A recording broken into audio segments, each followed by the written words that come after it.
That's how they follow. That's why Tinubu is crying now. Because they didn't promise Tinubu is the next president for Nigeria. But now Buhari disappoint Tinubu. You understand? That's why he's crying out. And I'm very happy this thing happened. It didn't. Do you know what is going on now? Because you were saying just now, say the PDP, they are trying to bring to come and do vice president. Oh, we should not try it because they already see that Nigeria, they are backing Peter Obi. And if Peter Obi can bring strong vice president from no side, he will carry many votes from that side.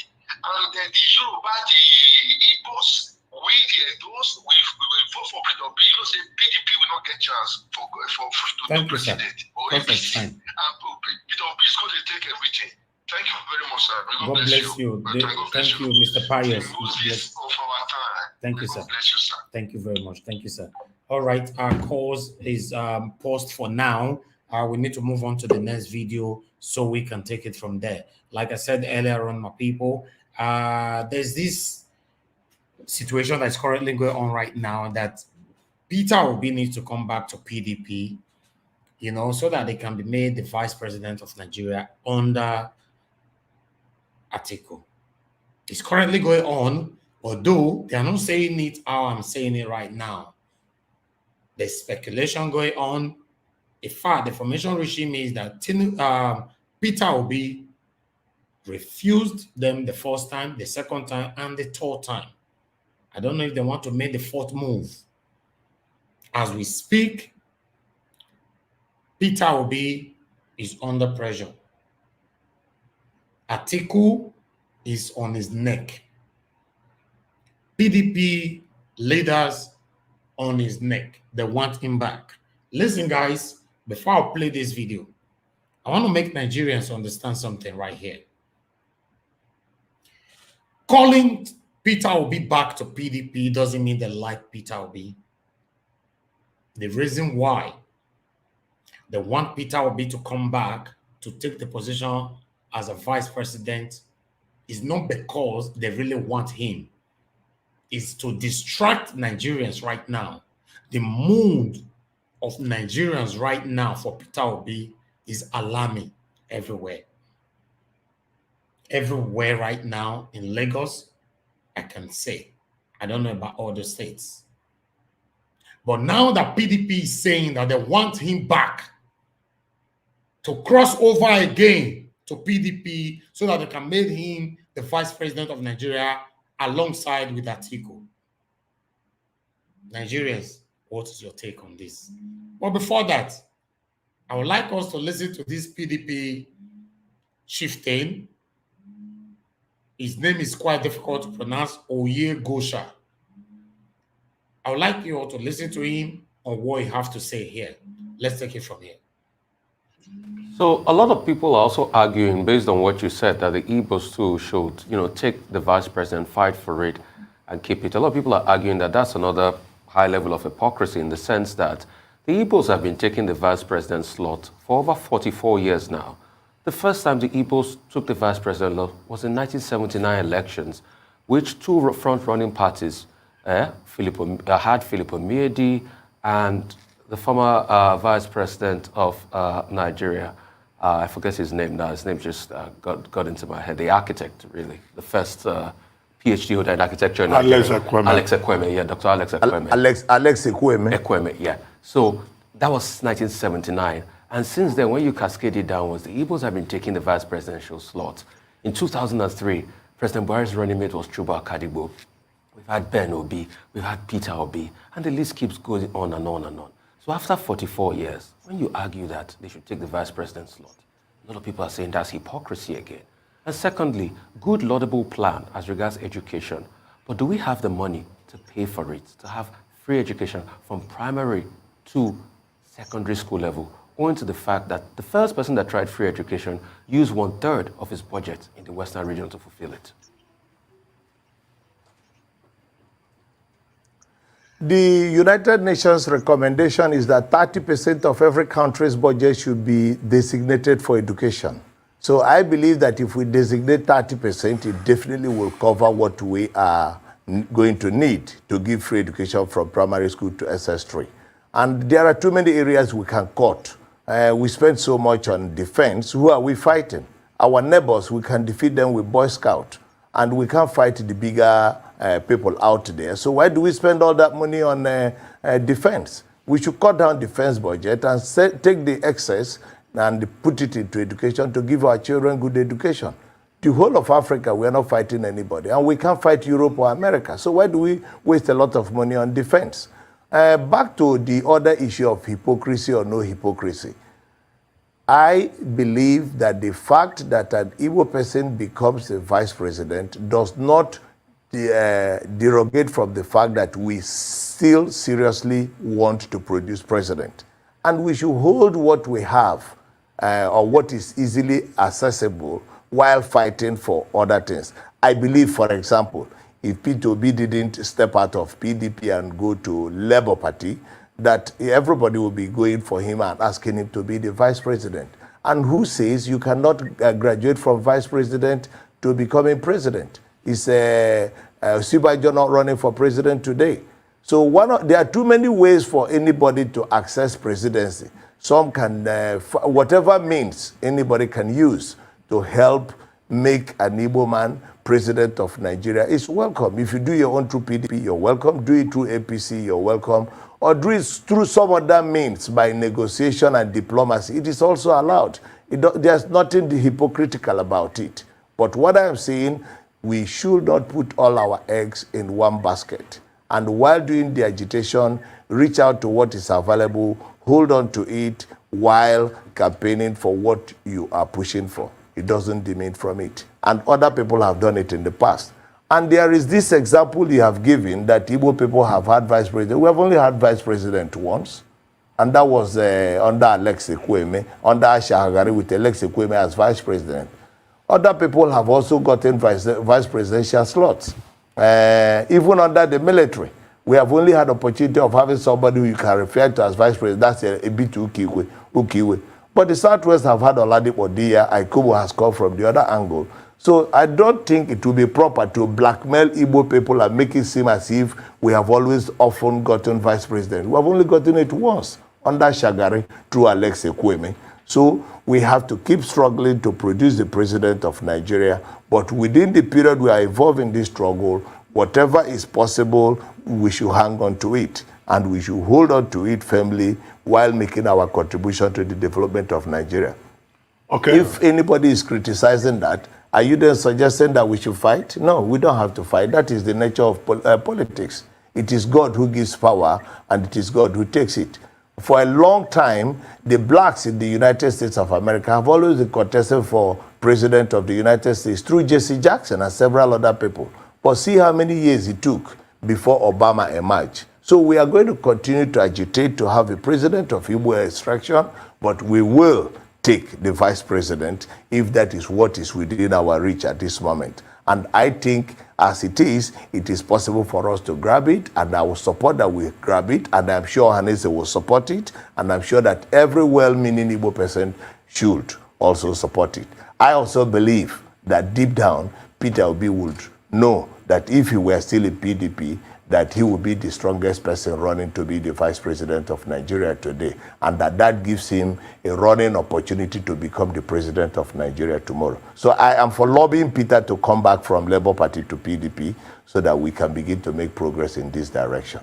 Okay. I'm lobbying. We are lobbying. I am lobbying for Peter Obi to come back to PDP so that they can fix him as the vice president, you know, as a running mate for Atiku. You see, my people, a lot is going to happen in the next couple of weeks. A lot. But one thing I'm going to let Peter Obi understand is this. So many Nigerians have believed so much in him. If he disobey or disappoint Nigerians, I don't know how that is going to turn out to be.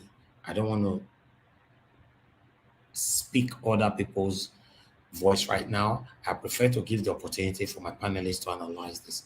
I'm going straight to take it now. Najawash, Please, Yes. before you give the opportunity, let me just speak about the first statement of this man. I think this man himself, he has Hold on, my brother. It's not your time. You just jot it down, please. Jot it down. Okay. What you want to talk about, put it down. When it gets to your time, obviously we are going to talk about this video. Then you can use the opportunity to talk about it.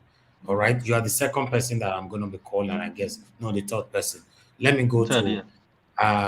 No, it's not even the first person I was calling. It's not even the first person. Tiobala is the first person. Tiobala, please talk to us. What's your take on this? Yeah, thank you so much, Niger Watch. It is. I'm so happy with this development. You know, before now, they make us understand that Atiku have over 11 million vote bank. That is why they are not looking for who is going to win election for them. They decide to throw the ticket open by giving it to Atiku because he has that 11 million. But they forget that PDP, rather the Igbos, are the backbone of the PDP. Over the years, Igbo have been voting one line, like in Lagos, everywhere for PDP. That made them secure that 11 million votes in 2019, you know, over 11 or 12 million, the case may be. Now, Peter Obi leaving PDP became a problem to them in PDP. Because that 11 million votes are mainly from Igbo and other well-meaning Nigerians who want Nigeria to be a great place. Now, it's not sure for them anymore, getting even 5 million or whatever. Mm-hmm. You know, it's no longer sure for them. Then Peter will be moving from PDP now back to Labour is a welcome development. But going back is not going to be a good idea at all. My own concern here is not about Igbo presidency. It's not about Igbo presidency. As in, and imagine that Peter Obi is from maybe other part of the country. Though we need a person from the southern region, which is the Southeast. Yeah, it's welcome. But it's all about competence and somebody who have Nigeria at heart. Obi is close to the masses. Obi is visible. Obi is everywhere. If you call Obi to this platform, he will honor it. On the radio and everywhere, he's telling people this is the problem Nigeria is facing. This is what he's going to solve, how he's going to solve it. We are not seeing Atiku, or just do media and, you know, and Tinubu and all that. This is a person who is close to the masses and who is close to everyone. And PDP now, they are scared because of the massive support Obi is getting, both on ground and everywhere, even in the north, as I speak with you today. So I'm not in support of him going back to PDP, and I believe he will not try it. I trust him so much. I would rather prefer Ife in Labour than going to PDP and win. Going back to PDP. Okay. Thank you very much. Let's give the opportunity for Take It Now Nigeria to talk to us. Take It Now Nigeria, if you are there with us, please, your turn to talk to us right now. Okay. Thank you very much, Nigeria. God bless you. Hello, we can't hear you very well. Okay, I'm sorry. Can you hear me now? Can you hear me clearly? Yeah, it's better now. Yeah. What's your take? PDP are working so hard to have I'll be back again in PDP. What can you say about that? Yes, no doubt, Peter Obi should remain in Labour Party. The reason why I'm saying this is these politicians, they do not have the good. So we can't hear you properly. Hello, can you hear me now? You need to remove your headphone. You are using a headphone. We are having a problem hearing properly. I'm not using a headphone. Okay. Hello, can you hear me now? Okay, it's better now. Right. Yeah. Okay. No, these politicians do not have the goodwill of Nigerians at heart. And the reason why Atiku even got the ticket is because the PDP decided that they wanted somebody who had the money, the fiscal cash, the liquid cash to go toe-to-toe with APC candidate, because APC the ruling party and they have liquid cash to spend on politics. That's the sole reason why Atiku has been given the ticket over and over again.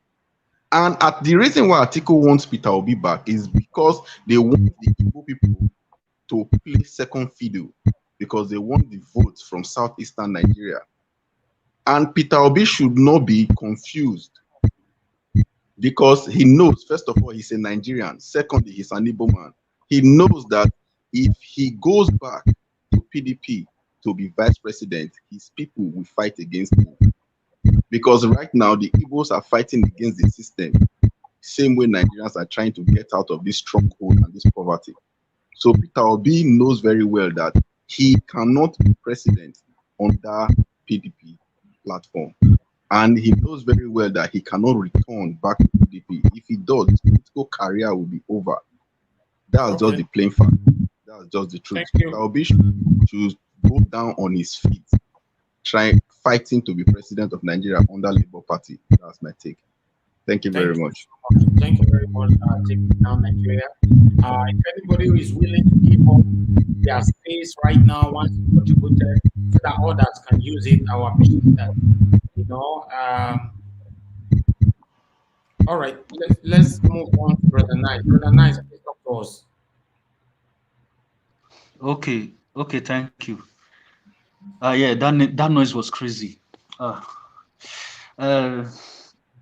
I want to say. Okay, let me just start from what these people said that Peter Obi should come back to PDP. He should not make that move if he knows what is good for him. This PDP, they are trying to set him up. You know, they have seen the wave he's making that Labour Party. They wanted to lose that population and come back to PDP and become a loser.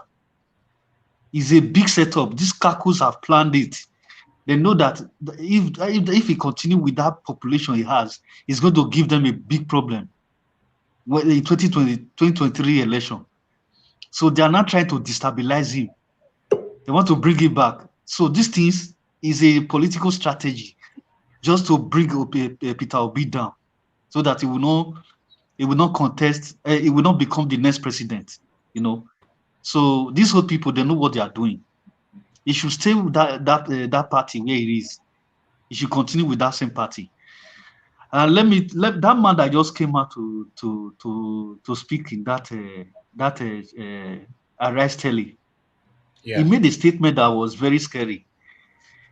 He said that Nigeria should cut our defense budget so that we are not fighting anybody. That they should use the money. He did not even say that Nigeria should cut the budget of all these politicians. All those ones that is going to Assembly National to sleep with their big stomach, collecting billions of naira. He did not say that they should cut their money. He's talking about defense. Even the money that he said, the money we are even putting in defense, we cannot even fight Boko Haram. He said they should cut that kind of money.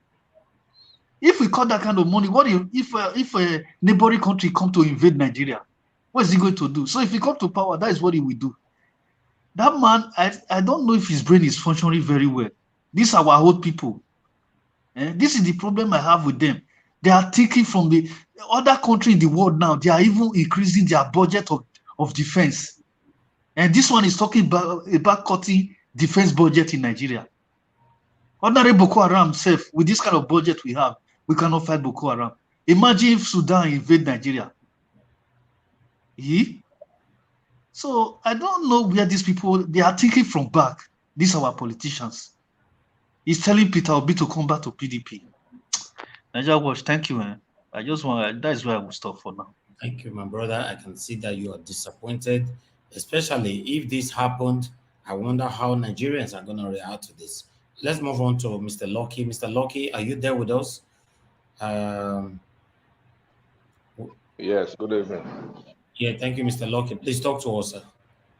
Yeah, good evening, everybody. I'm very happy to join you today. Please, I will start for Tinubu. Tinubu is a very big window. Not be say if not me, waiting Labour Party for do, made a target to Tinubu. Then I cannot direct Tinubu is the best. Make it have crisis for that APC there. We can say it doesn't mean a lie. It mean that is the way they remove Jonathan. About 6 governor move. Jonathan said no, it doesn't mean. Jonathan go down. If Tinubu can leave that place, make Labour Party collect, and then make Peter Obi collect vice president. That's why this people are still talking. That's why PDP are still talking. Make Peter Obi take vice president. Because I see one picture that Salusi, I see one picture. I don't know whether it's true. That Salusi is a vice president to Peter Obi. If it's possible, make him public. But the PDP will know that the guy is serious. Because also, he cannot go back to PDP. If he go back to PDP, let me say Wike is right. Let me say approve Wike right. And I know that Peter B is not that kind of person. But Tinubu is a very big wing. Cannot direct him. If they pour jump for that side, make Labour Party fight for him. But if they want to give her any post now, it's already see the way these people use her now. They use her dump her. Also people know they talk. They plan their own. See the way they dump this guy now. Amechi. Not Amechi. The governor of Rivers State. Die minute. They know they talk. Die minute, they dump her. That is politics now. It's not fight. That is politics. Me they playing. I'm talking on Showore. Showore should join people. It cannot be standing alone since 2019. Showore never get one heavy politician. It's my big fans. Since 2019 to today, I picture see my profile on my Facebook. I picture see there. I'm about to move on. But today, Peter B is man. Is the best. Make it join alliance with Peter B. Let me say, don't come out condemn anybody. If they condemn anybody, who go to choose to rule the country? Please I pray may fight a day for this thing, make day for APC. Because even Showore say it, to contest for Lagos and to campaign for Lagos is very difficult, and to campaign for Borno. To campaign for Burundi is very easy, but to campaign for Lagos is not easy. The best thing, if anybody can get Tinubu tomorrow, that person is going to win, because that Lagos now bomber to bomber. Not be as we talk, so they have their own machinery waiting to ring that election. It's not easy, but we are going to fight for it. But let Peter be not just say okay, Tinubu. Don't allow anybody to take Tinubu. See the way Fulani use now. They dump her now. Nothing can do. But I believe it's a game of Tinubu, because the vice president now, you can't tell me say you don't know say vice president no inform him before you take that ticket. It's not possible. Tinubu want to lose out. You don't see their handwriting for the war. That's why I say Osinbajo just to come in. Osinbajo can never come in to say their own personal arrangement. Bros, there is a lot of politics going on. Tinubu don't want to lose anything. He knows if he step down, all these fight when they fight, so now for vice president, now they fight out for. He knows he don't already go out. But he believes if he go out, vice president can never go out. All this is a strategy. Okay, I will stop now. Let other people say something. Thank you. I appreciate you, my brother. Thank you so much. Thank you, Mr. Lucky, for your wonderful contribution. Let's move on back to Mr. Jimo Elmo. Mr. Jimo Elmo, please talk to us, sir. Yes, thank you very much. Thank you.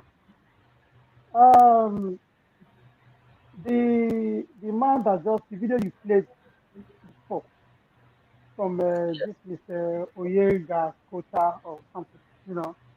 Yeah. You see, the guy is playing politics of he's a realist. He's a realist. You don't fight politics to get things, you negotiate. And that is what he did. But having said that, the issue of Peter Obi coming back to PDP is not going to happen, which everybody knows Peter Obi as a man of integrity. But I will say this, for those who are close to Peter Obi, but before I go into that one, the issue of Tinubu brought Buhari is not different from giving a platform.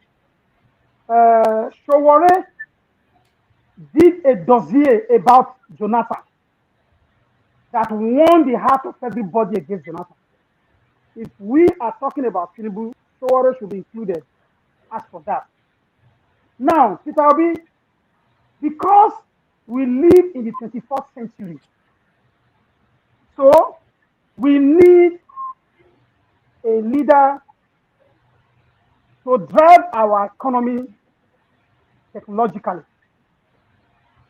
We cannot expect those of the 1960s and 70s who are recycling themselves to be able to give us a revolutionary economy. Therefore, Peter Obi would have been able to do something. One thing we must know, he is not going to go back in retrospect and deal with the corrupt politicians. He won't do that. He might focus from now on when he takes office, not what happened in 2015. He won't do that. Now, what I think the followers of Peter Obi, because I think most of us have not yet made up our mind, because we don't know the candidates of the different political parties. So we still have some time. But I will say that most of the supporters of Peter Obi must begin to think wisely on how to translate all this support in the media and so on to reality. And one of my suggestions will be that if they can, it is my suggestion, if they can bring all the music artists, Two-Face, P-Square, whoever they are, to come and do a 1 million man match, they will get 15 million from it. If they can involve all the actors and actresses, 80% of them are of the Igbo extraction, they can get 5 million from it.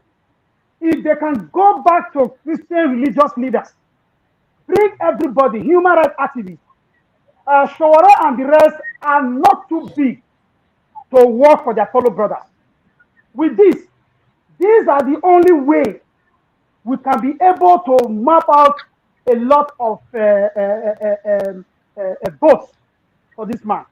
But if we remain here and not trying to translate most of our support to reality, it will be a done deal by February 2023. Thank you. Wow. Wow. What our brother is saying right now is that the celebrities in Nigeria have to play their own part, to be able to indoctrinate Nigerians to vote for the right person, especially the Peter Obi. If not, the story can go change. You cannot know. So, No. Sorry, Najawa, sorry, please.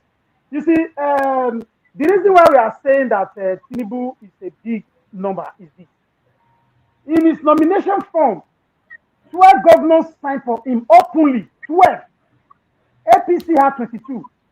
Tinubu is not saying give me presidency. The presidency is saying that they need a consensus, because only that is the only way they can kick him out.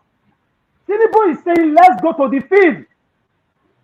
For a politician that is not afraid to go to the field, because he has viewed humans, whether they are good or not, he is the most prepared candidate in all the parties. Because he started over 22 years ago. He knew a day like this before. Started building people from different states. The governors of Bonu, Kanu, name it. He has even more followers in the north than south. That's the reason why the presidency is afraid to go to the field with him. Thank you. Thank you very much. Appreciate you, Mr. Jimo L1. I'll go to Mr. Aigbe again. Mr. Aigbe, it's your turn again for the second time. Please talk to us. What's your take on this? Thank you for the opportunity given to me once again, my brother. You see, this is to tell us that Peter Obi in the country Nigeria, in the 36 states of the country, is not a pushover person. This man that was spoken in Arise Television, this man knows very well, and is contesting in a position of a Senate position in the Imo Southeast constituency. So the man knows very well that Peter Obi is a machine. When it comes for economy, you see the word that he used, say himself is the one that is lobbying. And before he's saying this one, maybe there are some other people, in the PDP that is trying to convince Obi to become, the vice president. Because why? This one is telling us that in the rest other men or the rest other governors in PDP, whatever, they don't really have person like Obi to become the vice. And that was the ground that this man we were speaking about, that they can take second position for now to fight for first position, which he said, that I quote, that who said that a vice president cannot, contest for a position of a president? That Osibajo is contesting right now. In the case of the Blacks American, he makes them as an example. Are you getting it now? So what I'm trying to say here is that Obi has very big power, and I said it for this platform regularly, that before Obi came out fully on television stations and be, displaying his interest, his manifesto, he have traveled around the 36 states. Obi have fans in the northern side where, and this is what is making, the PDP to be achieved. That is making them to be threats. That is what is threatening them right now. If Obi can easily share, the populace of the northern with the PDP. If you go to the southeast, if care is not taken, all the southeast will go for Ole Obi alone. So that is why they are trying one way or the other to bring him back to PDP. But unfortunately, it's too late, because Obi already the flag bearer of the Labour Party. I think right now that Obi cannot abandon the number one person in Labour to go back to PDP and say, I want to be a vice president. You see, the game of the PDP is this. The PDP are looking onto a person of Anyi Pius Anyi, or Okowa of Delta State, or Ngozi Okoewala, that lady. In terms of economic, and they measure that woman in terms of economy, because that woman is very good in economizing. So these are the field of the OB that they know very well that he can perform. So this is telling us that OB is the one that the PDP is putting hope that can, easily build the Nigerian economic back. So why must we not come back, turn our back as a Nigeria, to understand that this man can build Nigeria back again? He can take us to, the new Nigeria that we are asking for. I know it's not going to be a day job. It's not going to be a 1 year work. But gradually, the way we arrive where we are now, we can still gradually move. The Bible says, not how many times before that matter, but what matter is how we are able to rise. Are you getting it now? So Obi is not a leftover. It's not a pushover. Obi have weight. Like what somebody were saying that that man were talking about to cut short. I mean, to reduce the forms of ammunition forms of the defense whatsoever. The military has been feeding well in that area. The former what they call it, the former minister of chief of staff of the army. Do you know how many hours that man have in Dubai? Based on the money that they are allocated in a defense. So I know that the man is talking of only that area, but he's supposed to be talking about the area of the House of Reps and House of Senate, because himself is going there, so he will not talk about those ones. So let us know that Obi has a big wings, to governor Nigeria or to presidential Nigeria. Thank you. God bless you. God bless you. Thank you so much, my brother. I'll go to Mr. Akim. Mr. Akim, please talk to us. Oh, thank you very much, my brother. Brother, hello? Let's just call it spade. Okay? Hello. Let's just Who is saying hello? Who is saying hello? Okay, Mr. Host, I want to be sure that you're seeing everybody, because I've been here and you're calling people the second time. So what's your name? I just want to clarify that. Is that Comrade Shidi? Yes, sir. You are the next. You are next. Okay. Okay. Yeah. All right. Mr. Akim, go ahead. Sorry. Oh, thank you very much. Can you hear me now? Yes, we can hear you. Yes. Okay, thank you very much. Like I was saying, let's just call it spade a spade. Let's just let's say the way it is. Peter Obi is not a big wig. Okay, let us not be sugarcoating what is not. We understand that people want to support him, fine, no problem. But let us be honest with ourselves. Peter Obi was in Abga, right? And he left Abga for PDP from Anambra, a governor that was supposed to have been one of the best governors performed. Since Peter Obi left Abga for PDP, PDP has never won Anambra governorship election. So that is not the performance of a political bigwig. It doesn't have the political clout that people are trying to associate with him. That is not him. He's a good man, yes, good. You are talking of Anambra. You are talking of Anambra. I am talking of the northern Nigeria and the rest of that part of Nigeria. Are you getting it, Israel? What they call Akin. Yeah, hold on. Let me finish, please. When you have your turn, you respond. So let's put that. And secondly, somebody talking, was it Tio Bala talking about 11 million votes from the Southeast, or the Igbo 11 million vote?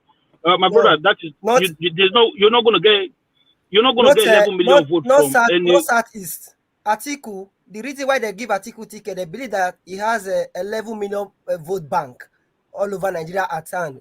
Meanwhile, for that 11 million, Igbo have been the major babu of PDP. They have been voting for PDP over the years. That's what I said. I did not say. Okay, let me finish. Yeah, let me finish.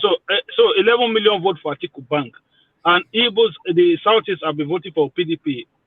That is true. But what is the percentage of the votes that they are putting into the pot? You have to look at it in totality. So even in region where PDP lose, they still even garner more votes that comes out from the Southeast. Don't forget, the Southeast is the smallest numbers when it comes to vote numbers. Even if you look at it, INEC registrations, look at the numbers, you see that the registration from the Southeast is the smallest among all the regions in the country. So, yes, they are voting. Lagos, Kaduna, and Kanu, Igbos are everywhere in the country.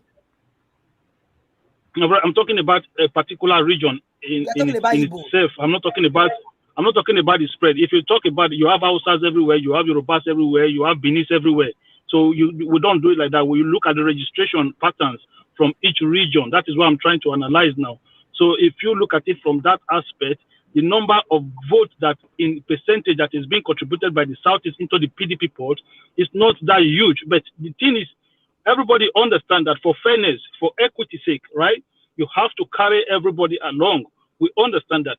But the idea that that if Peter Obi had the chance to go to PDP to become a vice president, if it is a sure thing that Atiku will win, for me, I would advise him to go there, because if you are the vice president, you have 1 foot in the presidency. So for me, if it's a sure thing, I understand that there are people who want to be emotional about some certain thing, but you have to look at it realistically. You have to look at it realistically. What is his best chance of becoming a president? And if you're not in power, no, it doesn't matter whatever ideas you have, you can never implement them. There will just be ideas in your head. So the only ways you can put your ideas into use is when you are actually in power. So if it means that he has to be a number 2 man for 8 years before he can actually come in, I don't mind that. If you in Nigeria say that is what you want, listen, we've lived through 8 years, we've lived through 16 years, we've had democracy since 1999. Some people survive it. So another 8 years for you to then achieve what you want to get, I don't think it's a bad idea. Thank you very much. Thank you very much, my brother. I appreciate you. Can I respond? No. Who is speaking? It's still Bala. No, not yet, please. We have many people here who have not said anything. Comrade Chidi, it's your time now. Please talk to us. Okay, I bring greetings to everybody, and thank you for the opportunity. Thank you. I'm going to try to be brief. Thank you. I'd like to start with Tinubu. So it's rather unfortunate that we waste our time, in circulating, mounting pressure over nothing. So we knew Tinubu to a very large extent. We knew how he came. We knew what he leveraged on, because he was, he was vocal during the military junta, and he absconded from the military. And over here, he became a vocal voice. And when he, after the demise of Abacha, he came down. I was part of his campaign trail. He contested against even the best candidate then, Funsho Williams, and the likes of, because of what was following him, Nadeko, Nadeko for Enaharus. He came back, we gave him a sympathy vote. And look at the way he despised the Afenifere, that even pushed him to the limelight. This man suddenly became a closed-mouthed just because of his selfish aggrandizement. Look at, he is not crying for. Life has been wasted. You are now using the head of Nigerians to permutate your political interest. See, there's this popular saying that says, any man that volunteered his head to the breaking of a kola nut may end up not participating in the eating of that kola nut. He was busy, okay, now he has suddenly realized that the contest needs to be thrown open. But he's been busy in Lagos State imposing candidates that he had turned Bodilion House as a play. If you are a potential, aspirant, somebody who is just, I can give you instances. I followed the guy they call Comrade Aya Adewale. That was from our studentry, so we were literally going to Bodilon every time trying to lobby. And sometimes I try to pause and ask myself, why do we have to come out? Do we have to do all these things? And we claim we are activists. We claim we are fighting for the interest of the masses. Why should we allow some person's selfish interest to override, supersede, and becloud our senses of articulation? Why do we keep on doing? In fact, because of that, while we even have problems, we separate, we say, okay, we cannot. So if we say we are fighting, we are standing for the emancipation of mankind from all manacles and shackles of injustice and oppression. We shouldn't be doing this. So I'm not his sympathizer. Yesterday, I had a very lengthy intellectual judge with someone regarding this issue. And I laid down the parameters, I laid down the yardstick, and said, why? And that is why we cannot move on. I don't want to spend too much time talking about these politicians. The truth about it, as much as I agree with you to a larger extent that P2B is enjoying huge crowd in regards to the current political wave going on. But like someone just spoke now, and to some extent, I agree with the submission of the last speaker, because when you start bringing emotions into this thing, we have to tackle this issue from a very broad, realistic point of view. It don't approach politics with emotion. These people have the resources, they have the influence, they have the power, and have successfully drew a dichotomy between the masses and them. So it's either you are this or you are that. There's no middle. There's nothing in the middle. And that is why you see what is going on. And let me, because I don't want us to waste our time, chasing goose. The dice is cast. 2023 could be another opportunity for us to begin to lay foundation, not even getting it right. Because anybody who is coming now and say, okay, he's going to come and fix and tell he's going to do this and do this. With the current situation, is a liar. It's a pathological liar. It's not going to happen. It doesn't happen that way. The two most vulnerable instrumentality these people leverage on to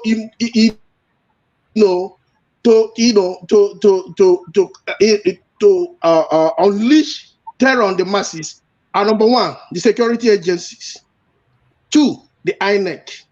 INEC is not really INEC is not really independent. We've seen INEC members, flagging. I could recall the last election. What is it? The current INEC chairman, he was putting on APC APC T-shirt and so. They're not really independent. These two institutions, if we can bombard them, regardless of the approach we want to use, but if we can begin to conscientize them, to tell them that they should stop being vulnerable to these politicians. Because that is the only thing. Security agents and INEC, the leverage of these people to unleash terror on the masses. So until we begin to draw this dichotomy, things unfortunately may keep going the way it is. Obi is enjoying huge support. I'm not trying to absorb Obi. Obi, yes, good, fine man. He has a good background and clean financial history and what have you. But the truth about it, even in this election now, see, power is not freely given. Power is forcefully taken. These people are united. They have everything it takes to maintain that status quo. Obi can only enjoy popularity to some extent. The high that could happen to Obi is that he's going to maybe, if they get it right, he's going to get some point that he's going to make a very huge relevance. But suggesting that Obi is going to... Thank you. You've been talking so long. Thank you, sir. Thank you. I have to stop you right there. Yes, thank you for your wonderful contribution. Let's move on to Mr. Ola. Mr. Ola, thank you very much. Can you hear me? Please unmute yourself. Mr. Ola, if you're right there with us, unmute yourself. Mr. Ola, please unmute yourself. Unmute yourself and talk to us. Hello, Ninja Wash and everyone. Thank you, sir. Yeah. So I've been on the show for over an hour, and I've listened to all the panelists and everyone. Good job. Thank you. Let me start to ask one question, Ninja Wash. Do we want power to come back to the South? That is my first question, sir. Do we all want the power to come back to the South? My concern is just I don't want PDP or APC. So I don't know where power is going. I don't want PDP or APC. We want power to come to the South, not just to the South, to the Southeast, if it's possible. For justice Sorry, and can I use your question to ask a question, please? Go ahead. Okay, power come to the South for who and for whose benefit? There's nobody that we place today in the power that does not know how to manage a good thing. All of them, they are travel abroad. They have houses in UK, in Dubai. We all believe if we can come together and support a good candidate like Peter Obi, Showere. We all know that Showere, he has a good heart. But Peter Obi still stands strong. But the main question is, do we want power to come to the South? Because they are going to bring different candidates. I still have a lot of points that I've jotted down. But the first question is, do we want power to come to the South? Now, if the answer is yes. Hello, excuse me. I'm sorry, let me interject. Somebody is asking you a very fundamental question. Coming to the South, for who and for what? This is a healthy debate. Be very, very constructive with your postulations. Yes, it's the same thing I'm saying. Okay, coming to the South, I said Peter Obi would be my first choice. And that's what I'm saying, which is the Southeast. My brother, go ahead. So people don't have standing. Some of us we don't have where we stand. We are just on air. Please, just go ahead, please. All right, thank you so much. So when we said Mr. Obi, Peter Obi in the last, let's say during his tenure, when he was a governor of Anambra State, he left more than $1 billion in it in the federal purse, which he didn't touch. And with facts, he came to, I watched him on Channels TV. He came with facts to show. But at the end of the program, he was asked that, sir, today as we speak right now, the account of the Anambra State is in a -0. What can you say about it? But where am I going is that we all talk about the federal presidency.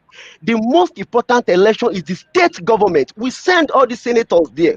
We send all these representatives there. If you have a good president, but they have a bad House member and Senate, it can be impeached.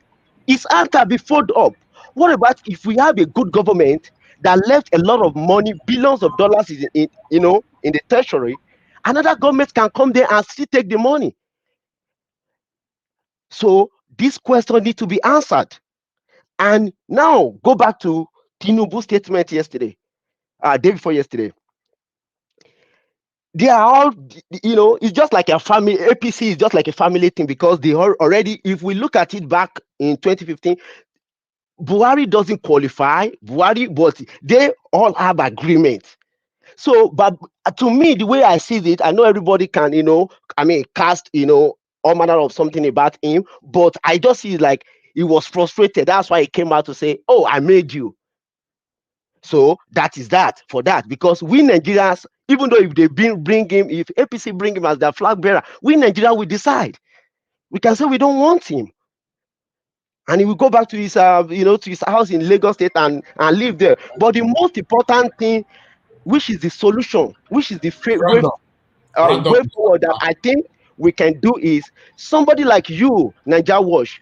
I believe you are popular right now. We have over 1,000 people watching your platform everywhere.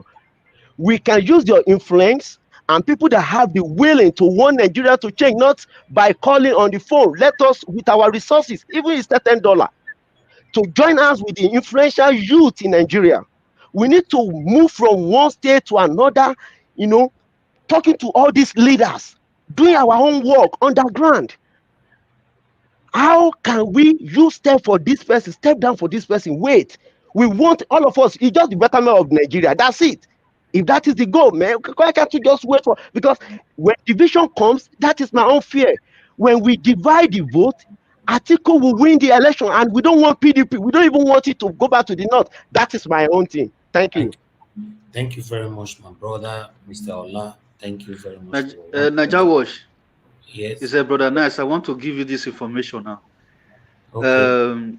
As we are just talking now, this is the chairman of APC.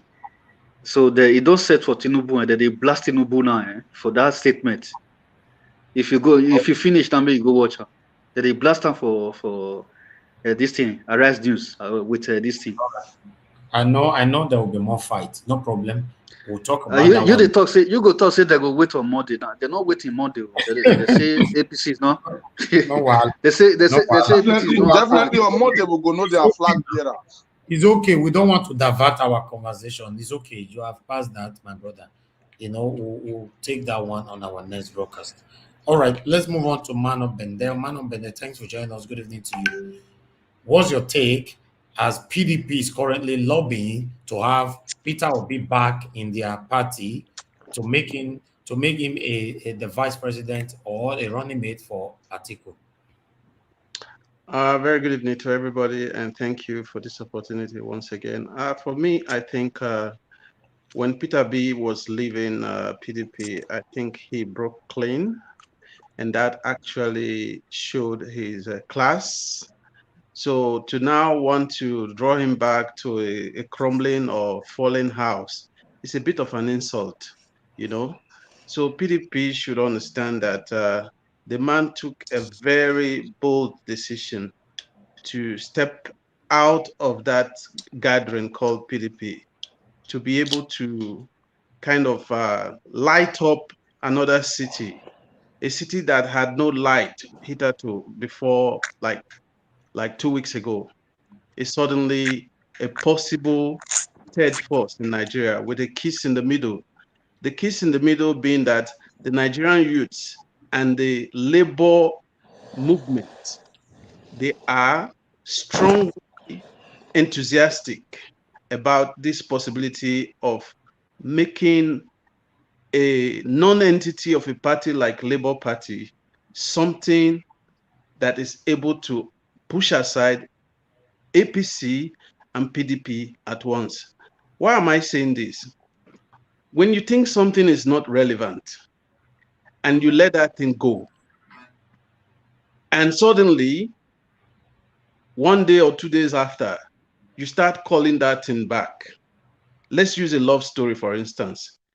If you just walked away from a relationship with a woman you love, or a woman that loves you, and this woman just went away, licked her wounds, and decided to move on, just like you moved on.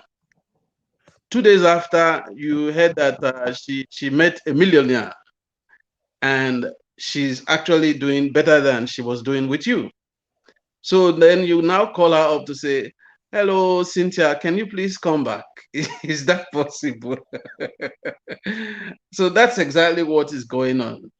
And I want us to be very careful how we talk about these things. Let's not complicate things with our imagination. The coast is clear. Why am I saying the coast is clear?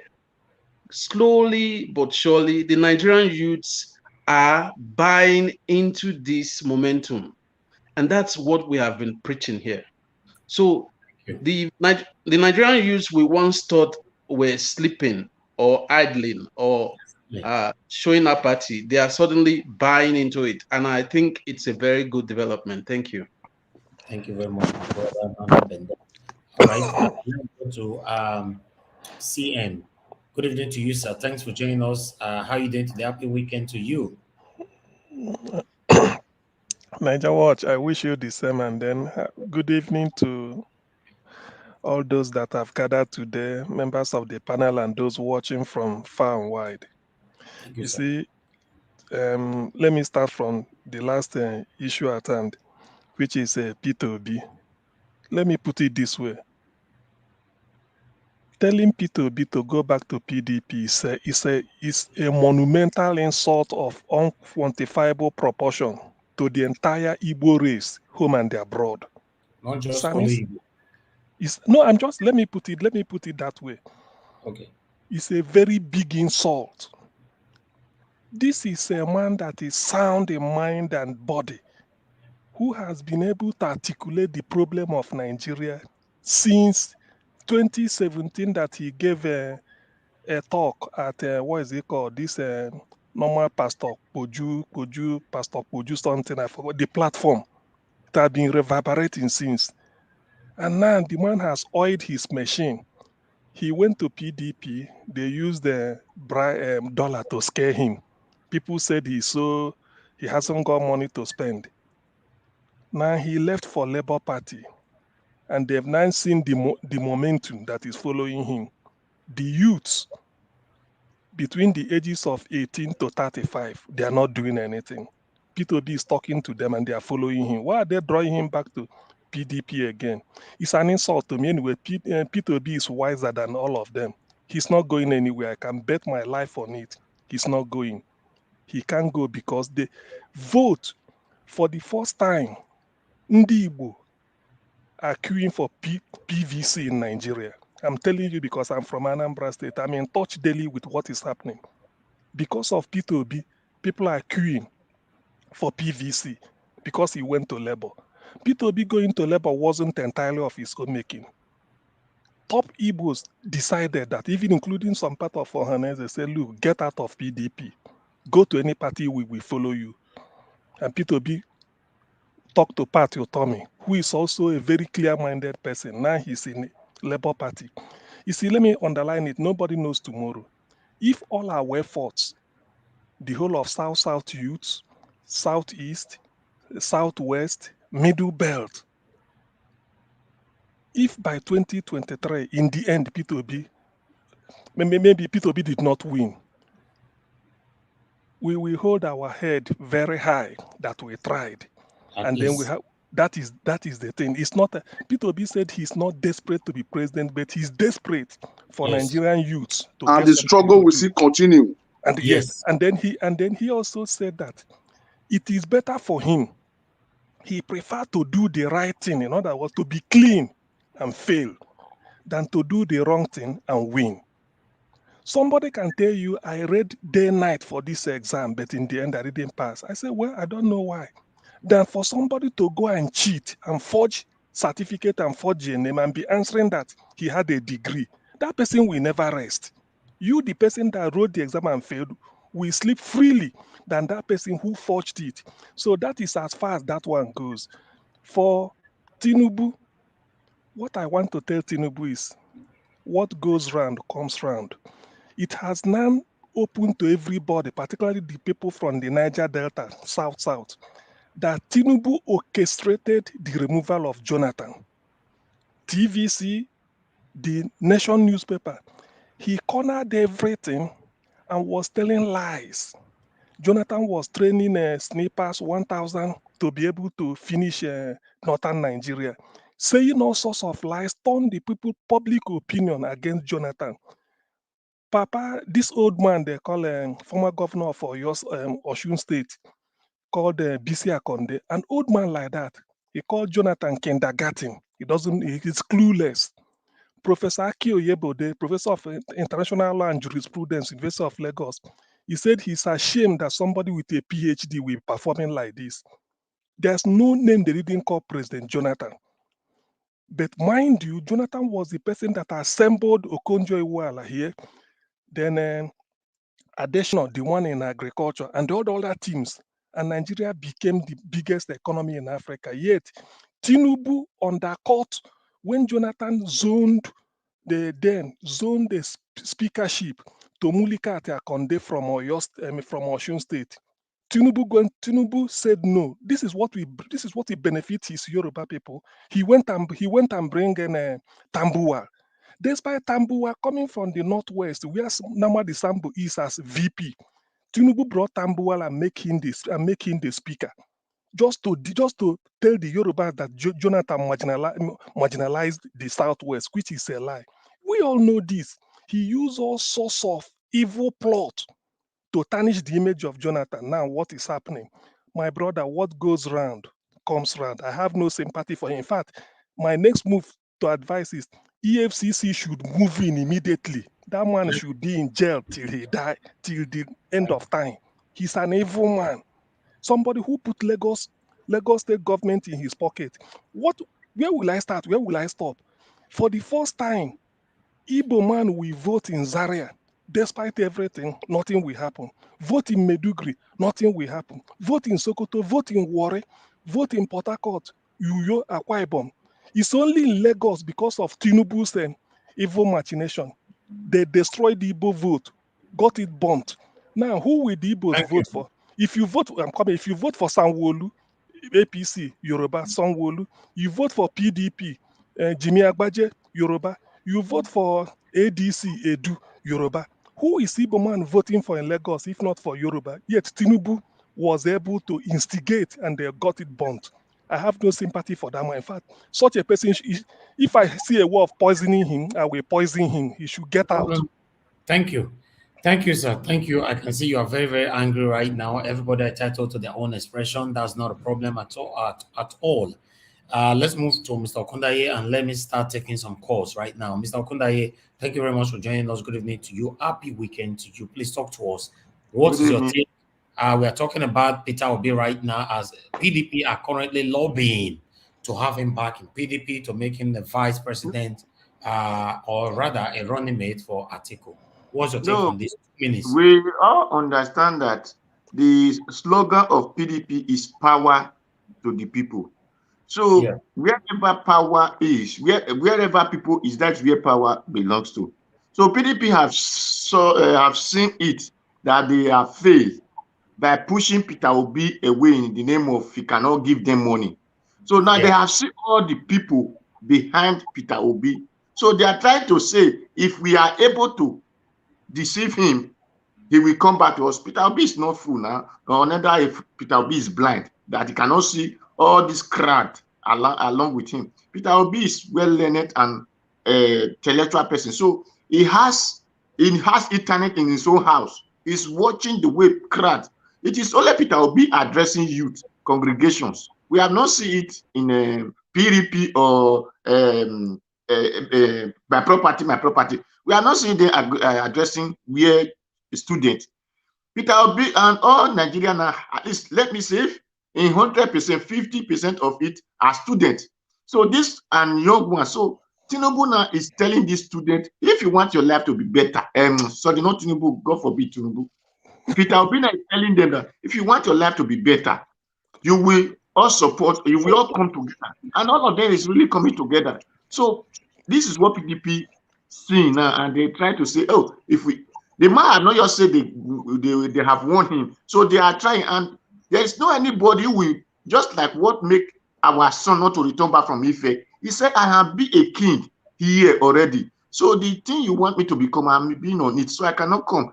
So that is where he has been the president, not even the vice in the Labour Party. So you cannot expect a president in Labour Party to become vice in another, a tenant in another man's house. Exactly. So that one will never possible. That exactly. So, God bless you. so that one will never possible. Thank you, Mr. Okundaye, for your wonderful contribution. I appreciate every one of you. I think it's time for me to give some time for those calling in as well to leave their own contribution on this whole broadcast. Okay, we have the first caller right here. Paitro is right here with us. Good evening to you, sir. Please talk to us. Happy weekend. Good evening. Happy weekend, Thank you, sir. Yeah, and greet everybody in the house. So we are doing well. God bless everybody. God bless you too, I sir. see you are all showing more interest every day now. For my currently, I would like to tell that I'm saying Nigeria, I am declaring it as a state already.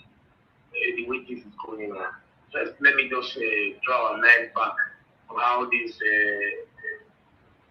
preliminary started. The APC wanted to see who's going to be the candidate of Atiku. The problem we are having now, although it's not been announced officially that people have been disqualified, but I know it is disqualified already. The more we tell them it's disqualified. The reason is very clear. It's because they have a high interest in mind. Okay. The gospel is that the power and the courage that Osibajo had some months ago to declare himself as a candidate tells you there is a bigger power behind him.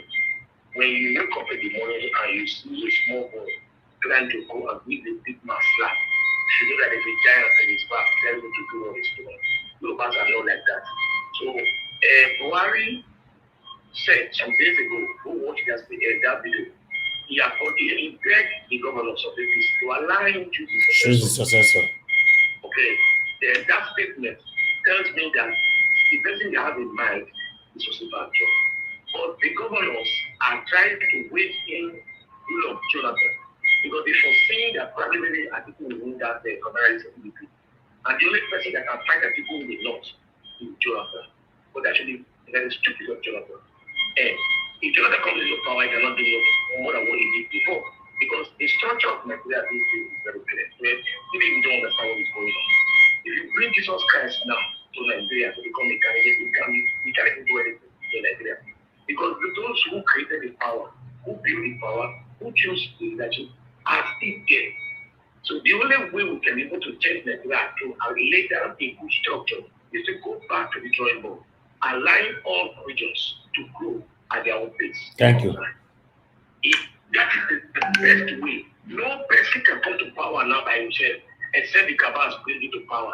And when before they bring it to power, they say over agreement to reach you there. Okay, so the only way you can do it is that to divide Nigeria into states of this region we have today now. South, Southeast, Middle Belt, South, North, East, and the West should cover themselves and pay tax to the central bank. Check how the whole economic society in the world are operating in terms of space. In presently, we believe in regional powers. In America, it's state powers, they only pay contribution to the federal levels. So we will now know who to hold responsible. The way it is now, it is who to bear the card. We all are talking about the solution. The story of the who to bear the card, I don't know what I know about the story of a man that was selling mice in the store, and the rat were all eating the mice in their place.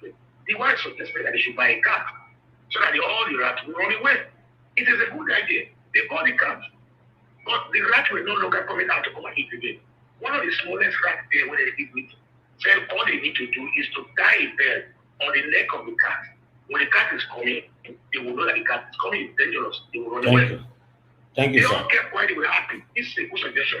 Somebody told them, look, who want to tie that bell in the cat's neck? So my brother and sisters, we waste our time on that is tomorrow. The best way to do is to go to regional level where we take responsibility of our own region and develop. Thank you, sir. Thank you very much. God bless everybody. God bless you, Paicho. Thanks for calling in. God bless you. Right, what Paicho is trying to say right there now is that Tinubu might have been disqualified. It's just that they have not made it official. Let me take more calls. Brother Chris, please talk to us. Please, go ahead. Good evening, everybody. Can you hear me? Yeah, I can hear you, sir. Go ahead. Good evening to you. Oh, it's very good to be on this program again. I just want to thank everybody in the panel. Just try and make this quick. I think the caller that spoke before he called in, I think the caller said everything completely. Because I think it is high time we in the South or every other Nigerians, we have to wake up clearly. Because this is a fight for everybody. I'm surprised now that Mr. Akonde and co that called Jonathan kindergarten presidents, they are nowhere to be found to speak up for Tinubu now. Then again, and concerning, I think it was Israel or Akim that called, they were saying that he has not been able to win Anambra State for PDP. But I think that's just like, this is opinion anyway, but it's a microscopic way of looking at the thing. Because even though Peter Obi has not been able to win Anambra State for PDP, but the votes PDP has been getting from Anambra State has increased since Peter Obi became a PDP member. And traditionally, there are just some states you cannot win. Anambra is Abga, Abga is Anambra, so we cannot use that to measure the strength of Peter Obi. And he also talked about Igbo votes. As for me, I've lived in the most remotest part of Nigeria, and I know that the Igbos are everywhere, completely everywhere. So if they have not been voting before, it is because of voters' apathy. The Igbos are completely different people. You know, they are cerebral and they know what they want. If they see the way the system is, they will refuse to vote. So that does not mean that they don't have the voting population. They have it.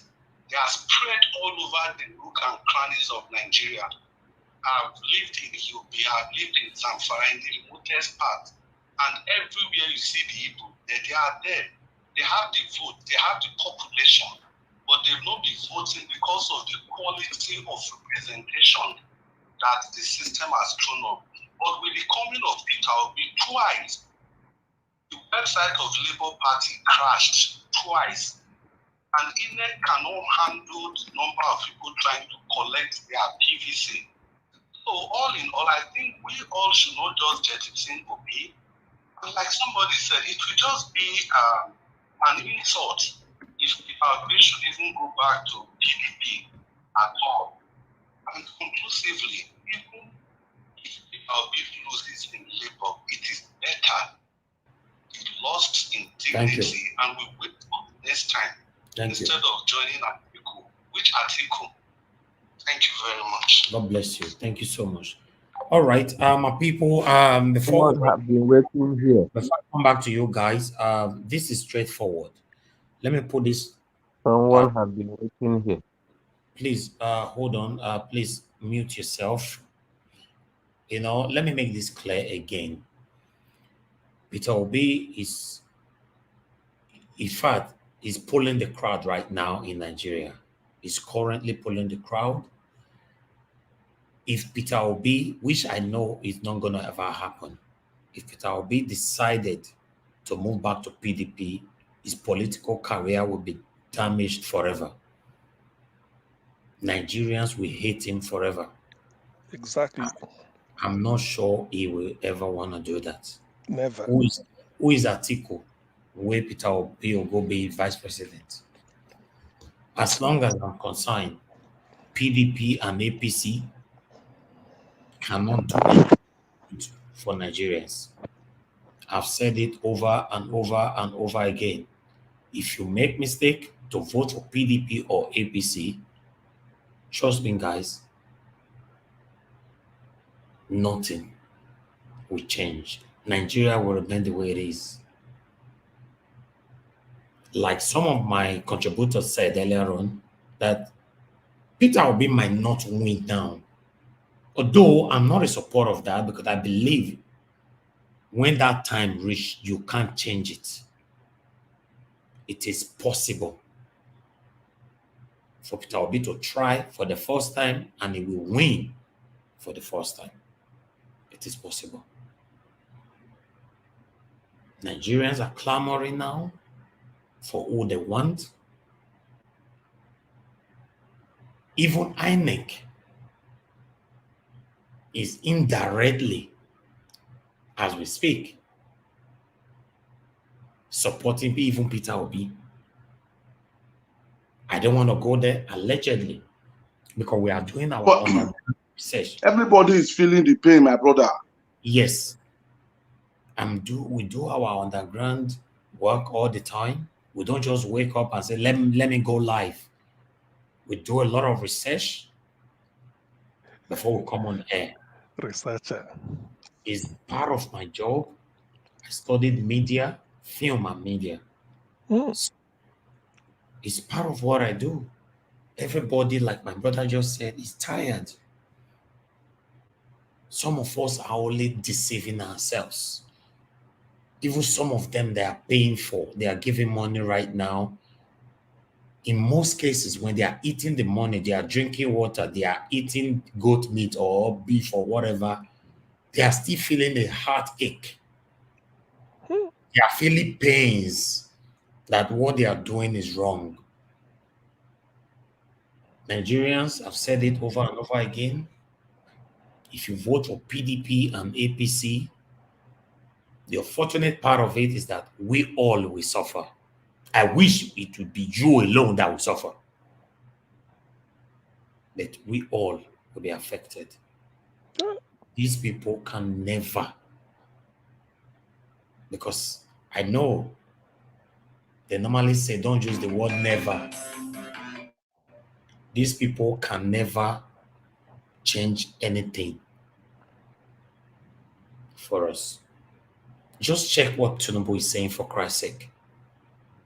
That it is my turn. Just like that. It is my turn. Then what about us Nigerians? Isn't it obvious that these people don't care about you and I? They are fighting for themselves. I've been saying it. If you have been following me for a while, my dedicated followers know this is what I've been saying for a very long time now, that these devilish politicians are fighting for themselves. They are recycling themselves. Tinubu just came out now, he's confessing that I helped Buhari, I helped Simbajo, I helped that, I helped this. It is my turn. Remember, since Tinubu came out that he wants to become a Nigerian president, Tinubu have not told Nigerians yet what he wants to do differently. All he cares about, I want to become a president. Please, Nigerians, one of our brother called the other day, said I shouldn't shout on you guys, I should be begging you people. Now I'm begging now. See, my voice is not loud today. We shouldn't make mistake to vote for PDP or APC. I've said it before. For some of you that are just following us for the first time, my own biological father, my lovely father, is a chieftain in PDP. I will always say this because I don't have anything to hide. Is a chieftain in PDP, but I will stop it right there. But me, the son, is saying right now that devilish PDP and devilish APC are the ones that cause us the pains that you and I are facing today. They can never change. They are the same people. When PDP is not beneficial to them, they jump to APC. When APC is flogging them so hard, they will jump back again to PDP. Just like them Atiku is trying to do right now. Because they are used to it.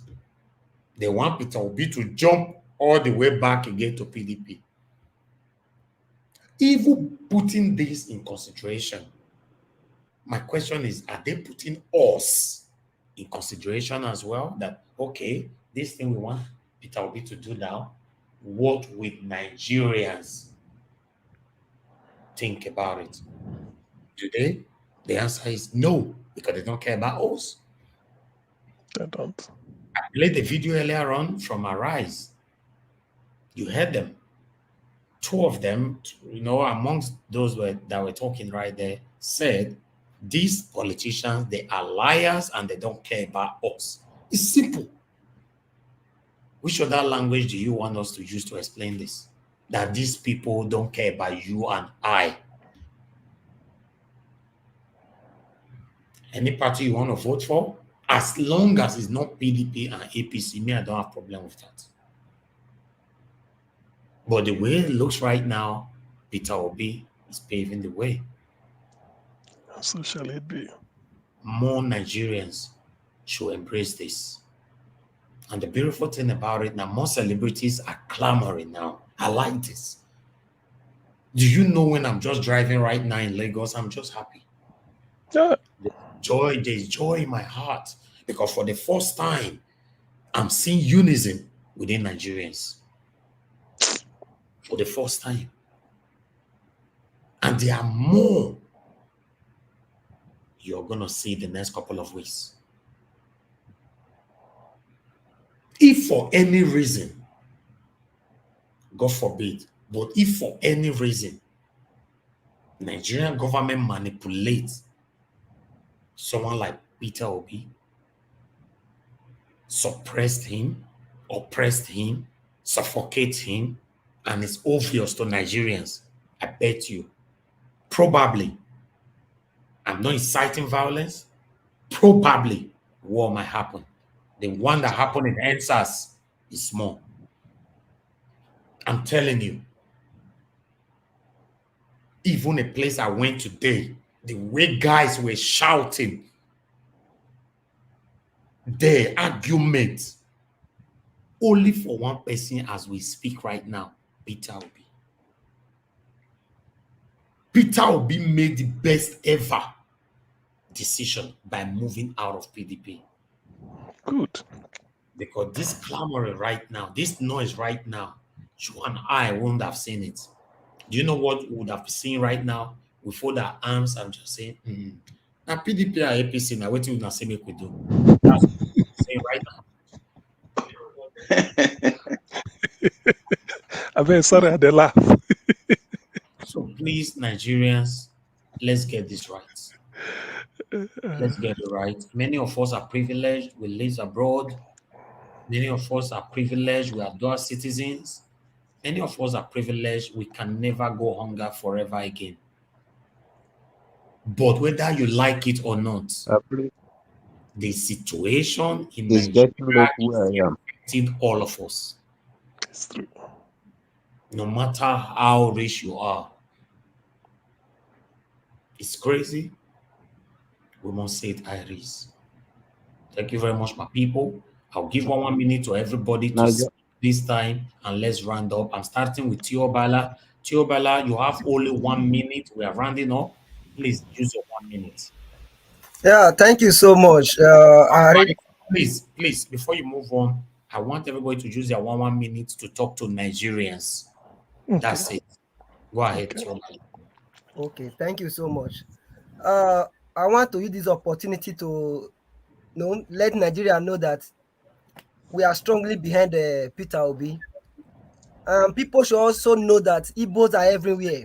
Igbo are the second dominated people outside of Igbo land. They are everywhere. So they are ready to vote and support Peter Obi. And I want to use this medium to beg each and every one of us, Nigerians at home, go and collect your PVC.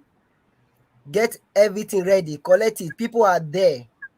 Go there tomorrow. I'll be on Monday. Collect your PVC and get it ready for Peter Obi. I have much to say, but because of time, I just have to stop it there. We are coming back again tomorrow evening, so I think we should just use our 1 minute. That's fine. Thank you very much, my brother. Let's move on and to Mr. Aigbe. Please use your 1 minute. Thank you very much, my brother Tiobala. God bless you. Mr. Agim? All right, all right, thank you. You see, I want to use the opportunity to beg every one of us, every Nigerian that is listening to us right now, that it's now or never. We should queue up with the, with the idea that somebody like Obi is bringing. At least to try it first. Go and get your PVC. If you have not had PVC before, have your PVC. Population, majority win the race, and majority win the vote. And I'm using this medium to urge all Igbos, both home or abroad, the one that is with us here right now, and the one that is listening to us. It's time for we to put agitation in the other side of our mind, and let us produce Obina as a president who can help us to balance the system of oppression and equity in Nigeria. So thank you, and God bless you all. Let us be on the moving train. Let us know what God is doing for us. Let us not be here and be there. Thank you, and God bless you all. Thank you so much. Thank you so much. Mr. Akim, talk to us, please. Send a message to Nigerians in 1 minute. Oh, it is my turn now. Thank you very much, my brother. Once again, I want to let you know that I appreciate you a lot, and I want to thank you for the good work that you are doing on behalf of our lovely people. Thank you. My message would be that our people should try their best to make sure that they participate in the political sphere, so that their voice can be heard, regardless of whatever decisions they are going to make. I would like to use this opportunity to encourage our people to continue to participate, so that we can continue to strengthen democracy in Nigeria. Thank you very much. God bless you, my brother Kim. I appreciate you. Comrade Shidi, is your time now. Use your 1 minute to talk to Nigerians. Yeah, thank you so much. I'd like to start by saying that, like Frank Fanon said, every generation out of her relative obscurity has a mission, either to betray it or to fulfill it. My only concern is not who is going to rule Nigeria. As long as we have commonwealth and collective interest, it's going to work. But I want to use this opportunity to specially implore the INEC and, of course, the security agencies. All of us are Nigerians. At the end of the day, what affects one affects others. So it is time for everybody to come, because everybody is feeling the heat. You are Nigerian, I'm a Nigerian. I live in Texas, I'm comfortable, but I don't feel good the way things are going home in Nigeria. Sometimes I'm even reluctant coming back home because I'm scared my life might be jeopardized. So let INEC, let security agents who have been over time used to impoverish the masses begin to have a rethink.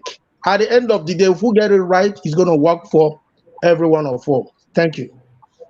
Thank you so much. Thank you so much, Comrade Chidi. Ola, Mr. Ola, please, it's your turn. Use your 1 minute to talk to Nigerians. Mr. Ola.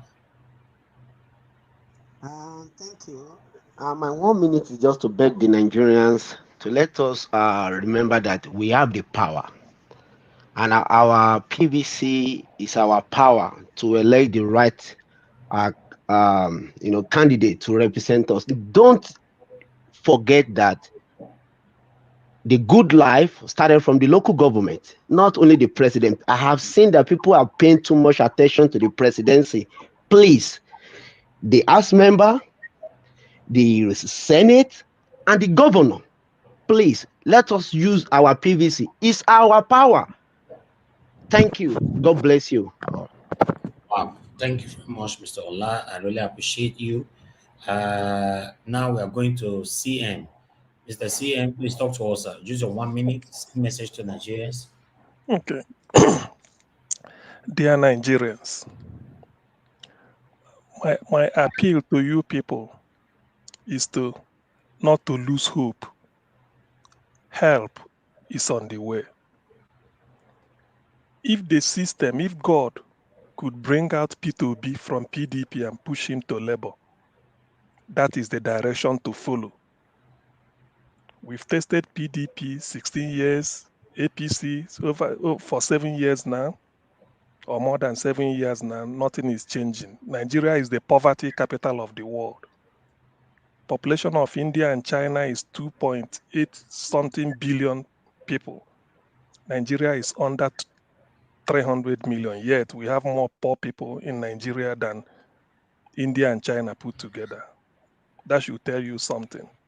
For the first time, we are having somebody who want to move Nigeria from consumption to production. Under P2B, there's no need to go to Abuja to share money anymore. Ondo State, we look inside and see what they can produce. Same for Taraba, Kano, Kaduna, Anambra, Enugu, everywhere. So that the people of Niger Delta will be given a breathing space. Go the way of P2B. I thank everybody. Get your PVC. Do not lose hope. P2B is on the way for you. Follow him. Thank you. Thank you very much, Mr. CM. I appreciate you. We are going to Mr. Okundaye. Mr. Okundaye, it's your turn.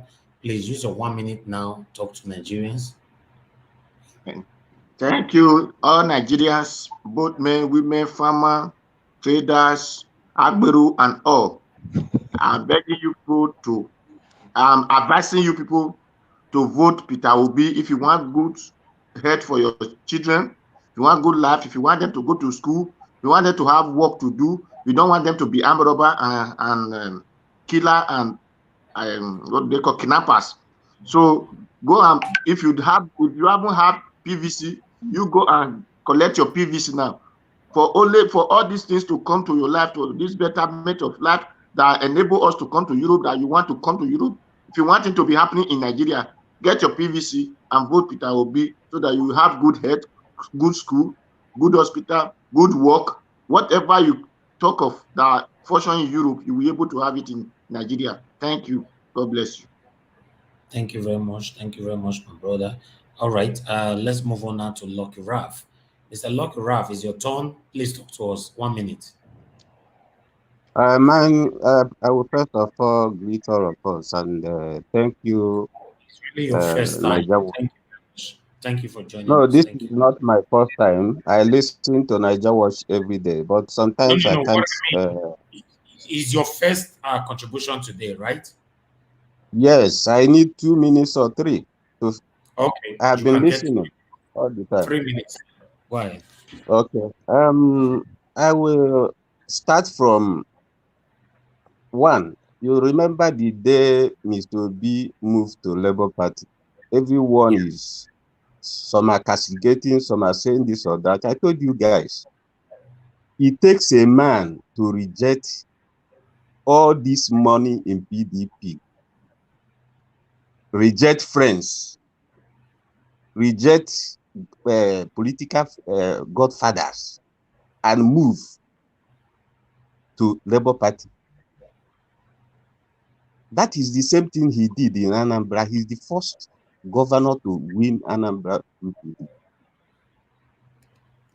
Obi can be gentleman, but he is stronger than even Nwike when it comes to standing on what he believes in.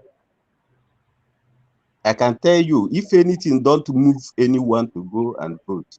Please, remember that the money these people shared during this primary is enough to give free education to Nigeria. Remember that this money is enough to put a general hospital in every corner of Nigeria. Here in United Arab Emirates, they built a city with just 6 to 7 billion dirham.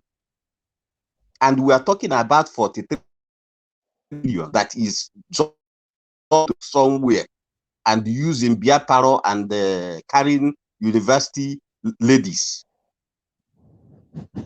This is not what we don't need to think twice on what to do. The truth is staring us in the eyes. Now, when it comes to, I want to plead with everybody. We don't need sentiment this time. If it works for Mr. A, it works for Mr. B. All of us are in the country. All of us are going to school in the country. You will get sick, you'll get sick in the country. All these things is enough for us to drop Igbo, drop Yoruba, drop Hausa, and become one, go with one voice. I want to tell you guys something. Before I joined this particular platform now. I am listening to platform in Dr. Damage, the same forum like this. Two Hausa men spoke there. One said he can tell us categorically that among all the contestants, that Obi have more chance in the north than anybody, than all the youth in the north are singing and waiting for Obi to come to the north for campaign. The other person said, if Obi doesn't work, then we have to tie our wrapper and continue where we are. So now I want to plead with us. There are some people that are still having problem with understanding who they are dealing with. Issue of Obi moving from Labour Party back to is impossible. He can't do that. Anambra State is one of the states that is even more difficult to rule than Nigeria. That is where you have more godfathers in politics than anywhere. Stubborn ones. But Obi, in his capacity as just a fresh person that were brought into politics in Anambra, stood against all of them. If they refuse to pass any vote, they argue it. They will tell him, we need so amount of money. He will tell them it cannot happen. They will do it again and again. When they get tired, they pass it. He do it over and over again. They will pitch, he will come back. That is Obi for you. His second tenure in Anambra, he were voting because the youths, the churches, everywhere they campaign. The political fathers go against him, but they lost. Students, everybody campaigned for him in the church. So what I'm pleading to us is this. No tree can make a forest. We Yoruba, we Igbo have enough vote. No. We also have enough. No, it's not. No tree can make a forest. Only my vote cannot make it happen. Only our vote cannot make it happen. Because all these votes will be divided into pieces. In the East, yes, with what is going on now, only today, my research today, all the INEC offices are filled with people trying to register. But at the end, you cannot get 100% vote from the East, Southeast. Likewise, Southwest, you cannot get a maximum 40% or 50%. It will be shared. Then in the North, the same. But I thank God that God have already planned this journey by bringing out somebody like Kwankwaso, bringing out somebody like Yahya Bello.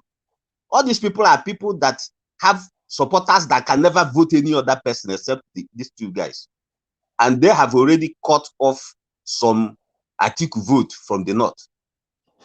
Likewise, if Lawan enter, Lawan will pick his or her own, but people that support Obi can never shift. And one thing I'm telling us today is this. For those that have not believed, that moving from campus to market, campaign restart. No one will listen to Obi and remain the same. He is a good campaigner. He is a good debater. He will tell you the truth that you cannot reject.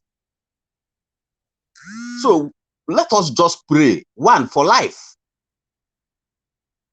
Then two, everyone should call our people at home. We have right over our parents and our brothers. Talk to them.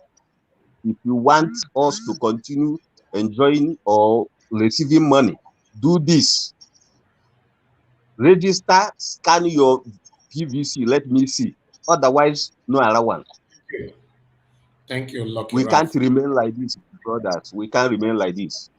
Exactly. I thank all of you. I thank all of us. For at least we are beginning to focus, and God will see us through. We cannot remain like this. Thank you. Thank you. Thank That's you. all I can say. Mr. Lucky Ralph, I appreciate your time with us. Let me go to Mr. Jimo Elmo. Mr. Jimo Elmo, is your time right now. Talk to Nigerians, please.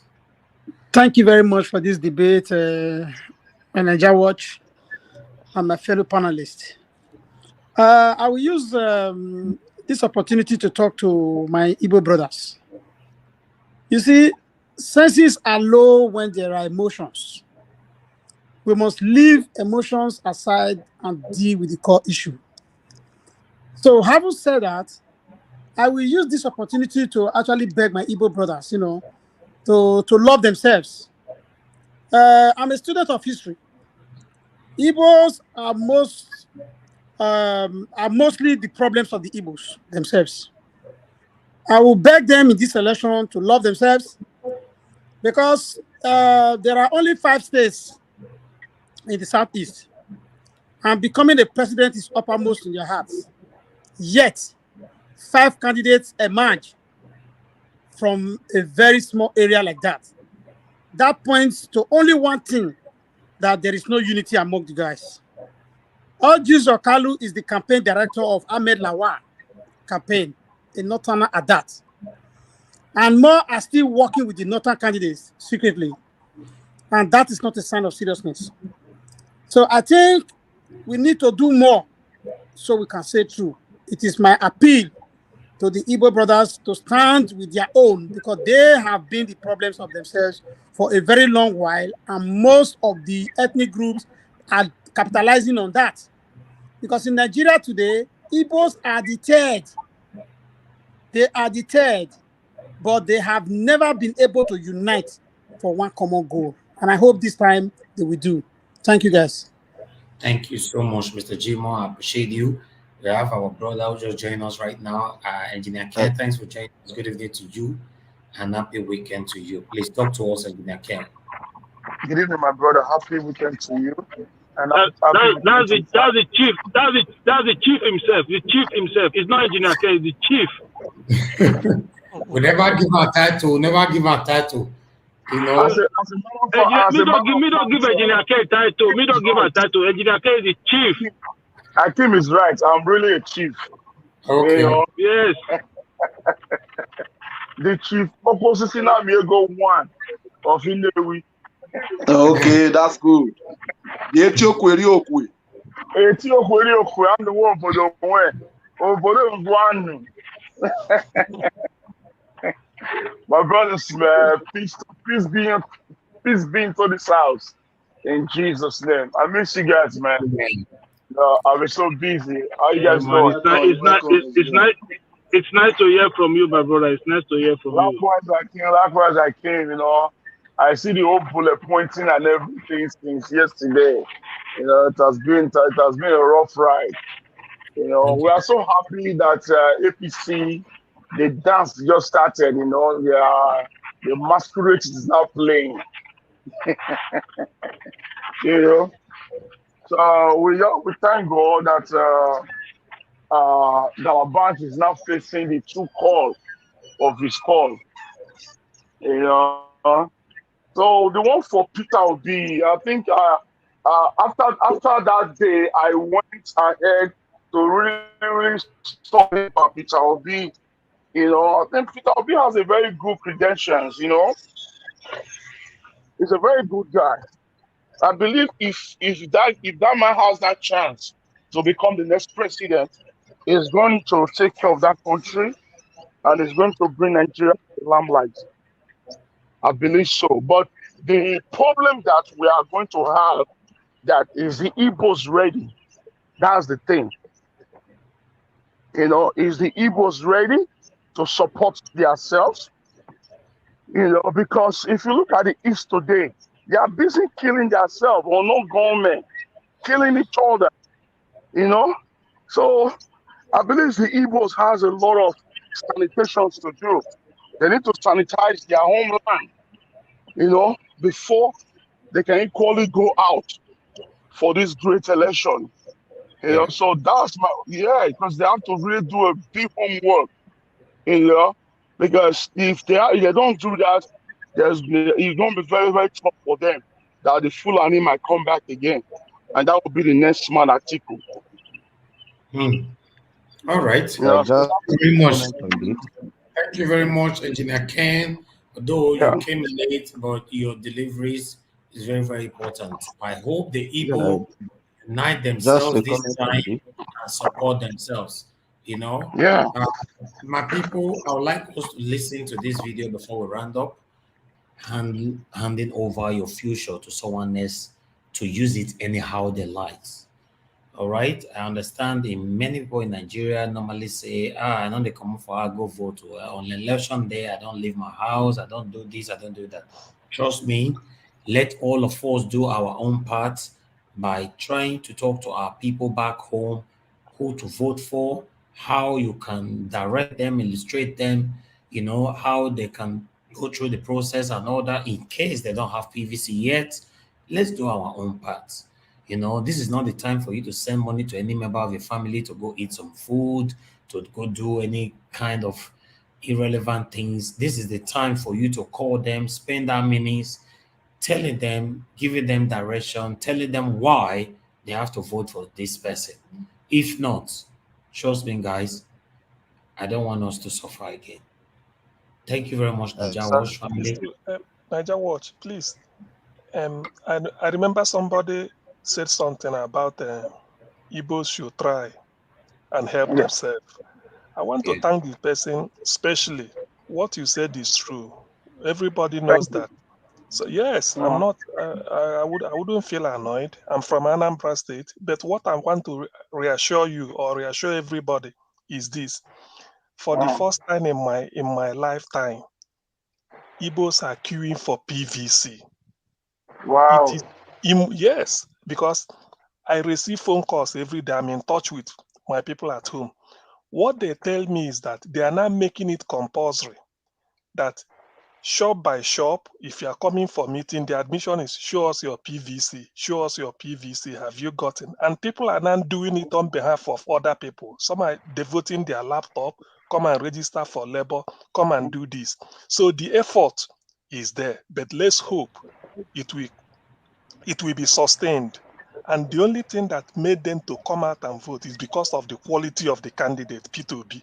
We've been having Okorocha, having all those Oji Uzokalo. If Oji Uzokalo is the candidate for any political party, I bet you some Igbos will sabotage it because he stole money from Abia, just like Okorocha is going through. So because of P2B, home and abroad, people are queuing for PVC, I believe, and with the support, because I keep saying it here, I never knew that people that are not even Igbo are even taking it as a challenge to deliver P2B. Then why should the Igbo sit back? Thank you very much. I'm so grateful. This video Naija Watch just make us to see now. That told us that in Nigeria, out of 200 and something million people, the people that is voting is not up to 30 million people. At all. So this is a body to us now to canvass our people to, you know, to let them know that you should go and register. Take your PVC. Because the numbers of people that is not voting is more than the number of people that is voting. Exactly. Yeah. Naija Watch. Yeah. Hello? Yeah, Yes. Naija Watch. Yeah, this is what I did yesterday. When I left the office around, I left late, around 7 o'clock. So, you know, Thursdays and Friday are my day week. I hang out, then from there, and I went to Naija Bar.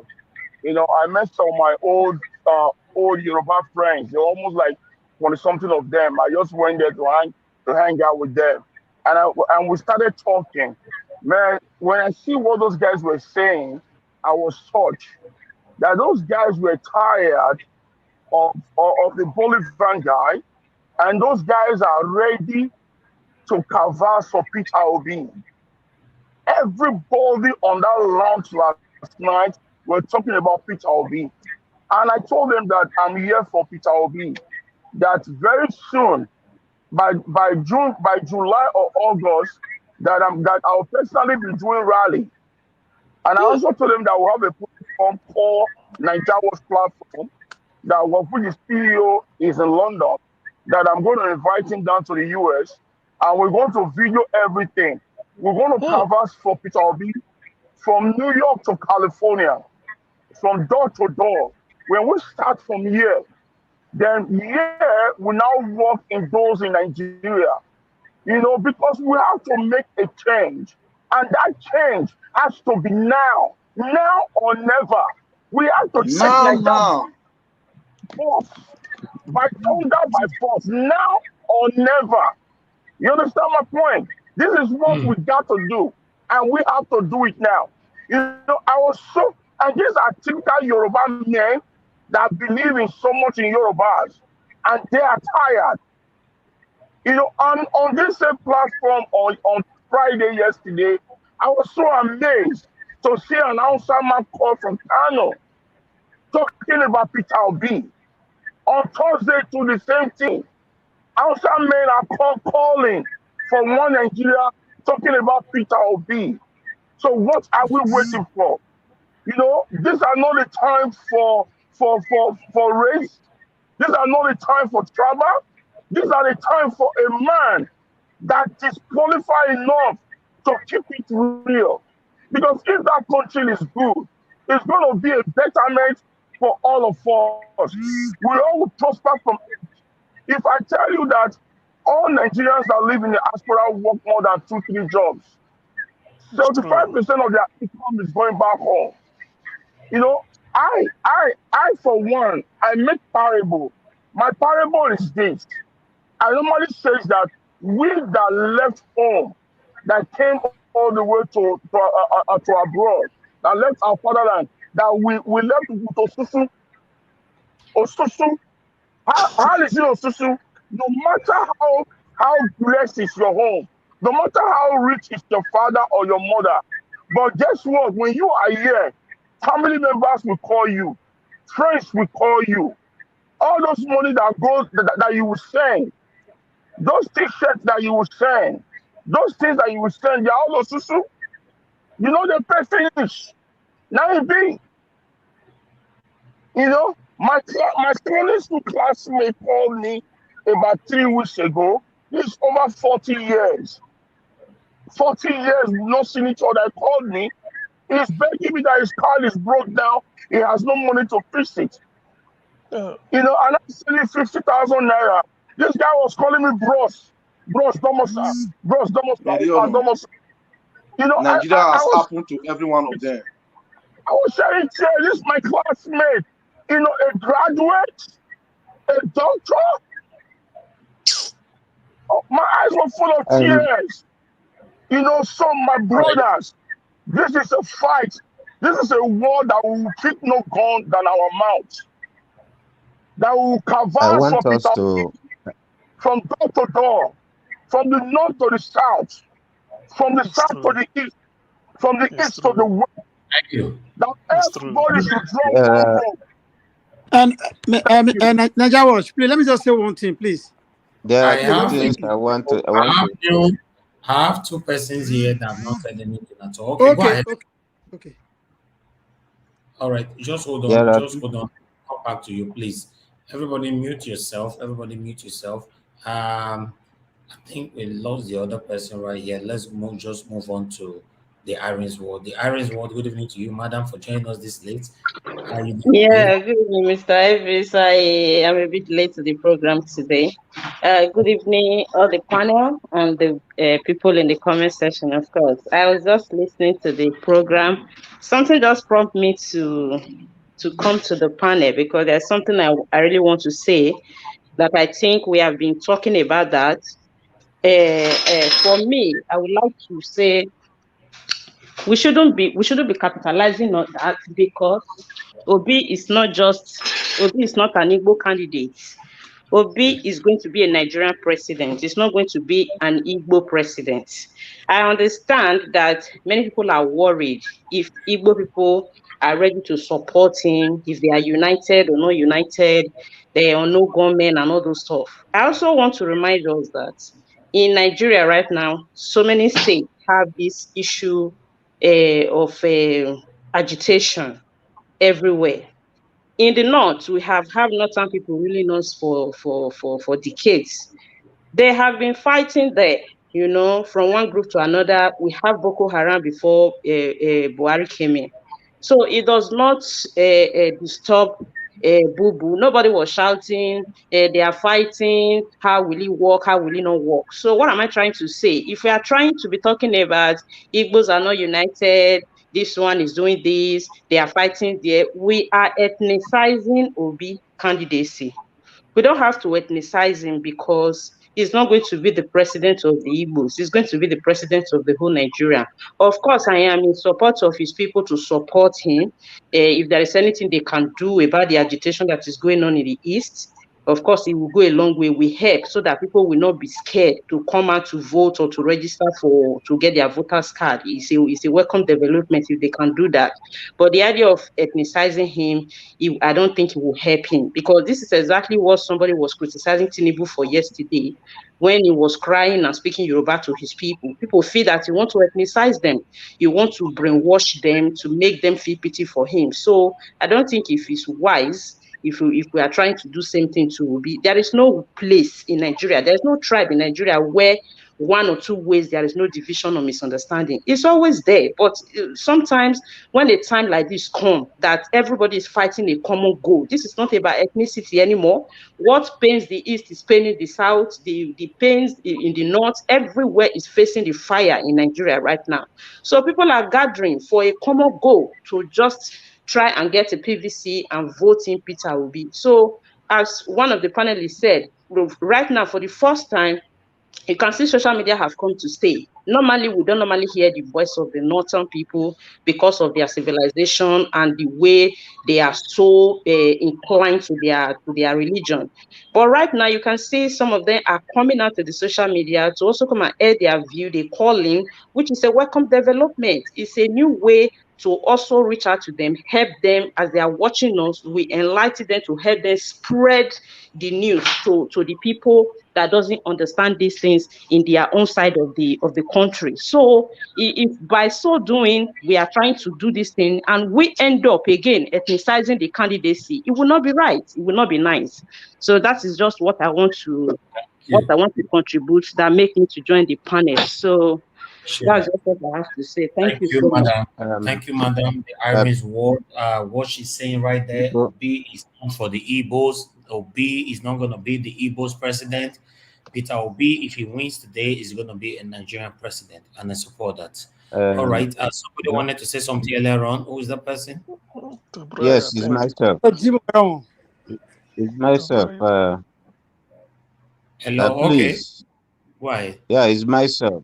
You know, sometimes in life, confronting truth helps to set some things straight. Like I have said before, there is no Yoruba, there is no Hausa, there is no Igbo in this situation we are in now. But as an Igbo man, I also know that what they are talking about Igbo supporting is true. But I want to tell you, that division is among the elites. Those people that are collecting money in Abuja is not among the people. And those elites are minority. What I want to tell you is that all this while, except the time of Abiora, that is when Igbos voted in a big number. Outside that time, Igbos have never voted up to 40% of the eligible voters. It's true. But this time, 30%. They still vote for Obasanjo too. And this time, I can tell you, there's something one of our brothers said here, that Tinubu is the vote of Igbos. Hello. Ooh. Hello? It's like network. All right. I think Network. I think it's the all right. network. All right. We need to round up right now. I appreciate every one of you. Thank you so much. I think Mr. Jim or Evo, you wanted to say something earlier on. Jim, okay, yeah. Yes, thank you. Just very brief. I think my brother, the last speaker, just touched on some of the things I was going to say. I think this is a known fact that one of the problems that we've had politically in the last 20 years is Igbos fighting against themselves. If they are able to unite, it is a fact. It is not a way to criticize. It is not criticizing, but it is a fact, and they know this. If they are able to get their ass together, it will help a lot, because a masquerade must dance in his house before going out. That's just what I wanted to add. Thank you, guys. Brother Jim, sorry to That cut you. one These is people, 100%. the politicians are the ones that are doing this. The citizens of the Easters, they have one voice. Are you My getting brother, it now? Yes. my brother, if you have your record right, how many states did PDP won when Peter Obi was vice president to Atiku? If you have your facts. Don't forget that Peter Obi came from Aga to meet Atiku. It doesn't matter. He was PDP. No, it matters. How many states did because PDP win? he was leaving Aga to meet PDP won 17 states, 17 states and Abuja. Excuse me, my people. Some of My us are Igbo brothers, here. election is motivation. Excuse me, I'm from Anambra State. Yeah, how many states did PDP win? Coming. That's my question. I'm coming. What I want to stress is this. The observation people made regarding Igbo's sort of loss of appetite to come and vote is quite in order. I'm from Anambra. I take it in good faith. It's a good criticism. Thank you. I'm not doubting it, because Nigerians are not fools. They watch what is happening. They know our population in Lagos. They know our population everywhere. Yet, when they count our vote, on that day we don't even come out. Thank you so much. Yes, I know. I'm not doubting it. I mean, I'm here to tell. I mean, since this platform is to tell the truth, especially because of Niger Watch, I just have special love for you. Let me just disclose it now. The thing is this: because of P2B, I said something here yesterday and the day before. This election is like a referendum on the population of Igbo vote in Nigeria. You will see an explosion, because everybody now knows that if somebody like P2B could come out, we have no reason not to push him up. Before you count the Igbo vote in Lagos, the 5 Igbo states, core Igbo states, Abuja, all over Nigeria, man, if we get, I'm not trying to project, if we get less than 30 million only for Igbo speaking alone to P2B, we didn't give him vote, because I know the voting strength. That's why people are saying that everybody must come out. In fact, I like these criticisms. Keep drumming it into our people. If you are annoyed, you change the narrative. How do you change the narrative? You prove people wrong. Say, look, it is true. Before we don't come out, now we are coming out.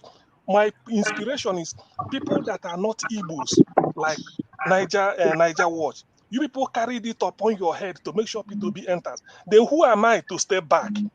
That is the issue. People criticize. When criticisms makes you good, not to make you bad. When you take criticisms, you improve.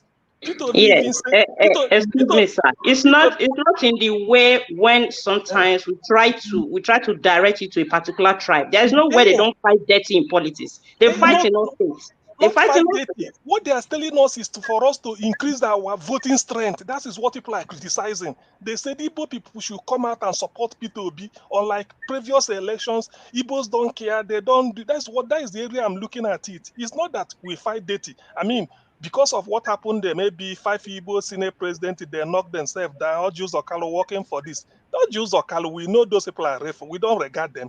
Because of P2B, I'm telling you, nothing will stop it. And I like these criticisms. If every time it comes up, it will make us to spur us the more that we have to change. Let me put it this way. If you are told to change, there is people see in you to tell you, oh boy, change your character. If you go home, you look at it very well. So this is a very good criticism for Igbo.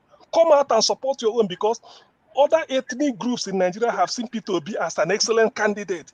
It is we that we now come out and say yes. We claim it and then say, let us be in the front, so that other ethnic group will say yes. We can't just be behind.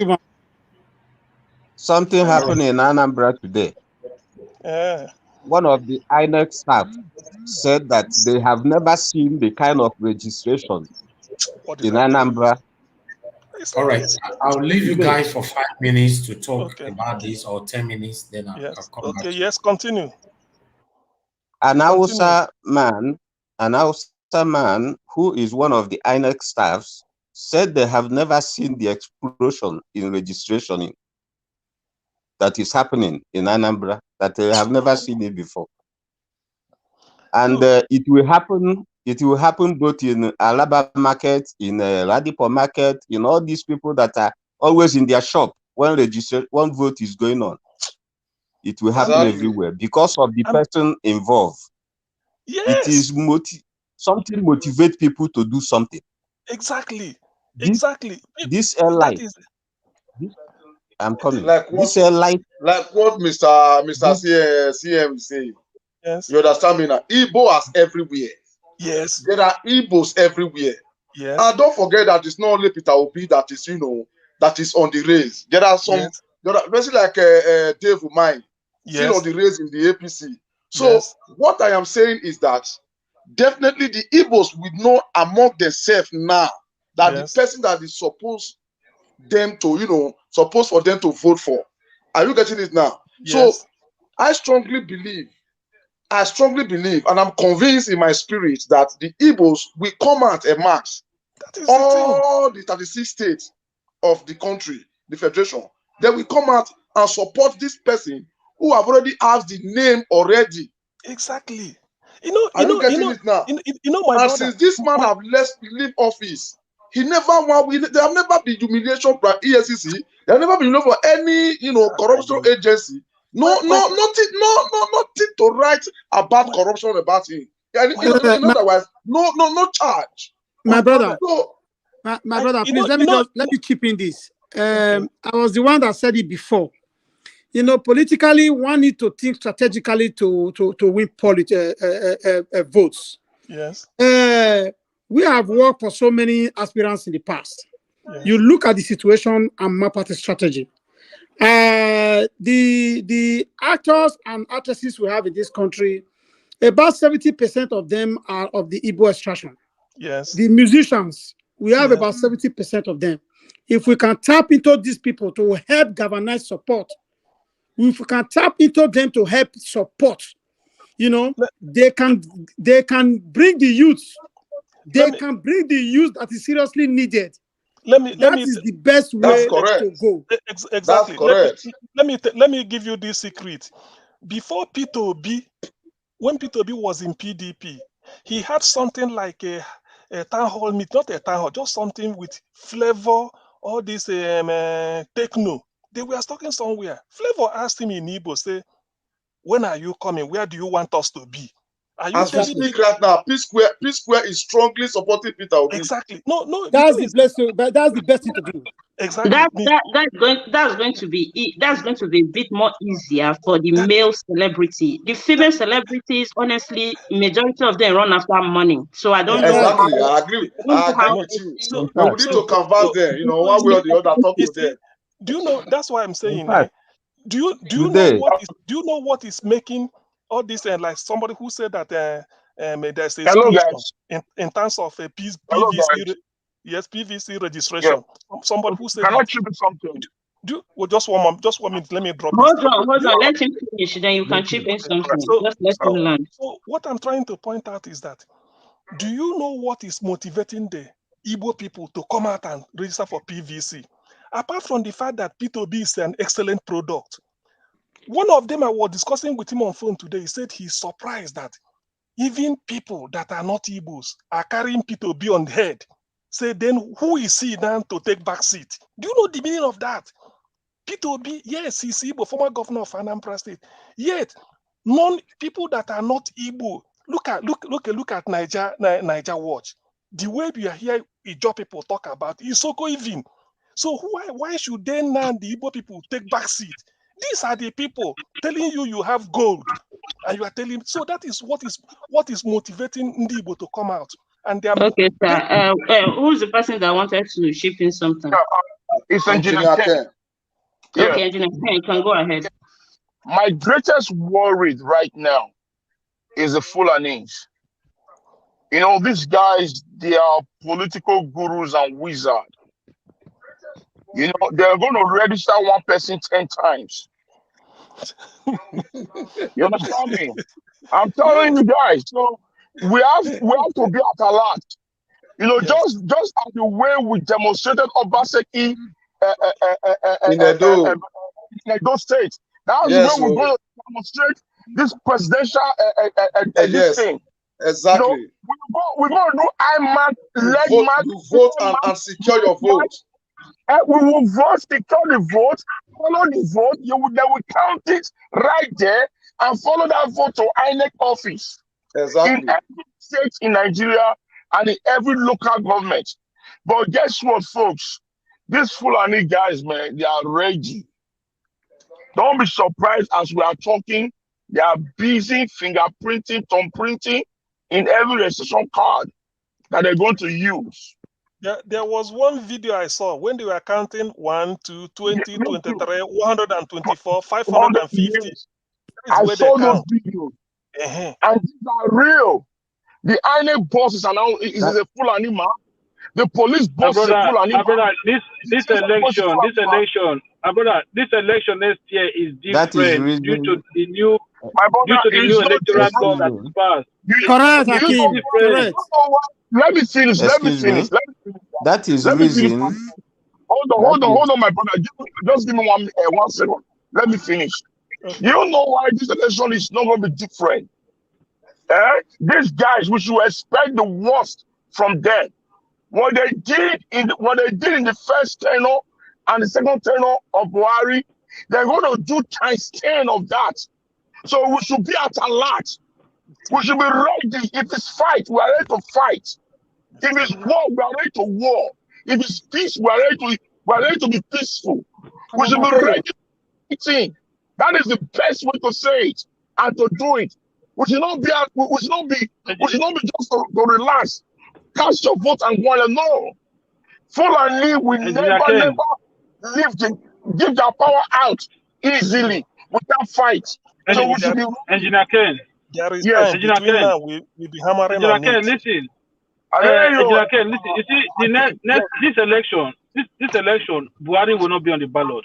And Atiku is going to be the only Northern candidate on the ballot. So of course, Atiku is going to be the only Northern candidate because the breaking news now, all APC governors, the Northern governors, they've asked all Northern candidates to withdraw from the race. So it's going to be they've said they've asked all Northern candidates. Yeah, on the APC side, all the Northern governors have come out and they said all Northern candidates should withdraw from the race. Yes. That is a bad news for the South because that just shows you the level of manipulation they are planning. Because right now, they are not, hold on, Engineer Ken, they are not going to play the politics of party right now. They are going to play the politics of we have Atiku and it's going to us. Both the APC and PDP in the North right now, they will go and vote for Atiku. So the South need to sit tight. They are not ready to play party politics anymore. If what you are saying is true right now, that they are stepping down for they want to push it to South because they want that person now to come and share the Southern vote with Obi. That is what they are playing. That is the benefit for you. Madam, what you are not taking into consideration. There are things that you are not taking into consideration. You see, to the Northerners, to those core Northerners, they don't see Atiku as one of them. We need to understand that. Atiku is not that deep core Northerners the way Buhari is. Atiku, they don't look at Atiku. They don't look at Atiku.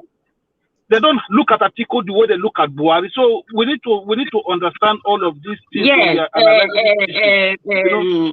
Mr. Hakim, I understand they might not see Atiku the way they see Buhari, because Buhari is a poor Fulani man and all that. Atiku have this Cameroon origin in his ID and all those stuff. It's not even Cameroon. Sorry, madam. It's not even that. One thing you should also know, let's not forget that these people have one thing in common that binds them together that doesn't bind the South, is their religion. Don't forget that. Irrespective of who is involved, their religion binds them together. Madam, this is what I'm trying to explain to you. A core Northerner believe that if an Atiku that married a Southerner that married to a Christian, if as a core Northerner, if you behave the way Atiku behave, they don't see you as one of them, even though you are from that. And that's where the talk of this woman. That is not where the talk of Madam stand now. So the thing is this: the truth of the matter is this. Now, with the electoral act that is they're going to use next year, there is a high chance for a fringe candidate. And don't forget, this guy is also involved again. Kwakwaso is involved. So there are ways that this election can favor fringe candidates like Obi. You understand? It doesn't have to win a lot of votes from the South. It just needs Kwakwaso to be serious and take a lot of votes from places like Kanu, from Katsina, from Kebbi, from Zamfara, from Sokoto. So if he can do that, if Kwakwaso can do that, then you can see that there will be chances for a person like Peter Obi to win votes from the South and the Middle Belt. So next year election is not going to be your normal regular election the way it is. There are some formulations, some permutation that is going to happen as well. And don't forget, next year as well is the first time they're going to use nationwide the electoral automatic transfer of results.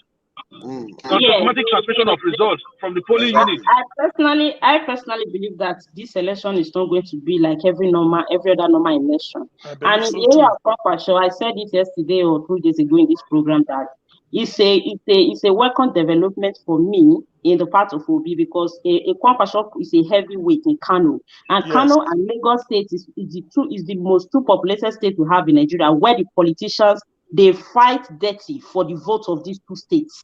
So right now, the Kano vote is already shared because Kwakwaso is as powerful in that place as Kanduje, which is the chairman of the APC. So with Atiku as a Northerner as well, so I don't know how they are going to. Kano is going to be hot. It's going to be hot, honestly. So I can't really predict who will win Kano, but they have two heavyweights there. So if they can destabilize Kano, if they can destabilize Kano, honestly, it's a good thing. It's a good thing for the South. You know, it's a good one. Madam, the only way APC and PDP will not lose in Kano is if they go and do a deal with Kwakwaso. If they don't do deal with Kwakwaso, don't forget, it's not only Kwakwaso that's there. Shekarau as well.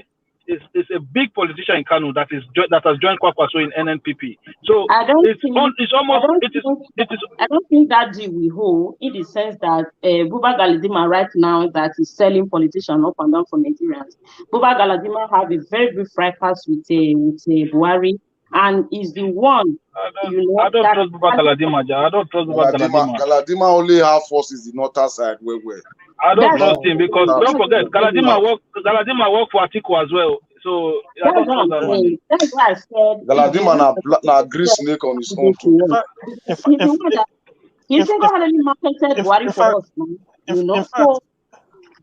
If I'm to say, we said that the strategy will be what we have, we hold. You start from the known. The idea will be that P2B of Labour Party should clear the vote from the southeast up to middle belt. Let that far north be the battleground. Let that far north, that is where the battleground should be. So that as we are competing with Kwakwaso, maybe in Kano, Jigawa, Katsina, then Atiku can't get votes in the southeast and south, I'm sure of that. Even if you like, let him pick Mwike, the momentum of P2B will sweep him out. It won't work because people won't listen to him. Now, if they are now coming at this late hour to say that all the northern candidates should withdraw, they have something else in mind. Why didn't they say it before when the coast was clear? Why didn't they say it before? So yeah, that but is this is why what you need to. This is what you need to understand as well. That what Tinubu did out on Thursday, that is one of the ramifications as well. So these people, when they are making moves, they have reasons why they do things. Don't just we can't just look at when these people do things. Sometimes we can't just sweep it. We can't just sweep it on the side.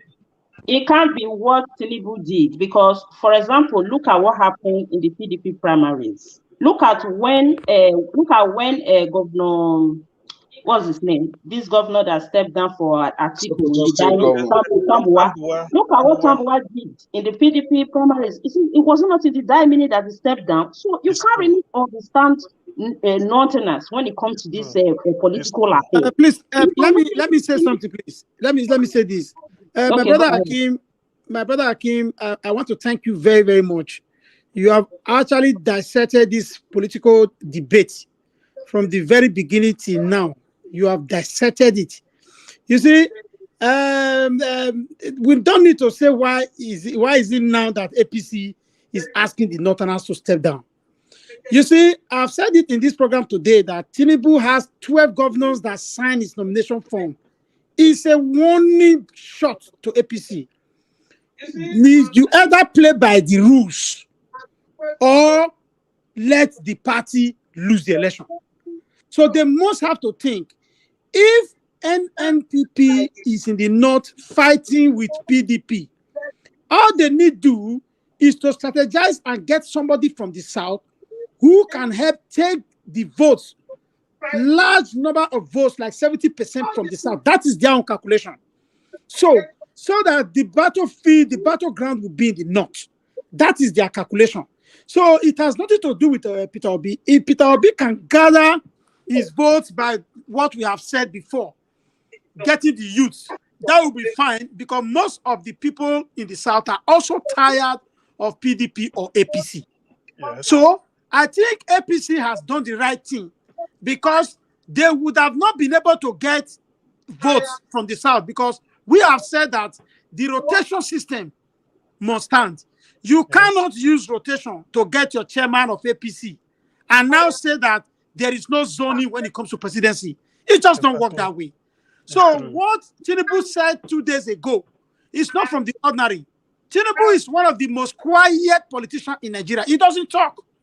He doesn't. If you have any record of him talking, you bring it. It doesn't have it. So I think that plays a very big role. And I thank you for dissecting it. Mr.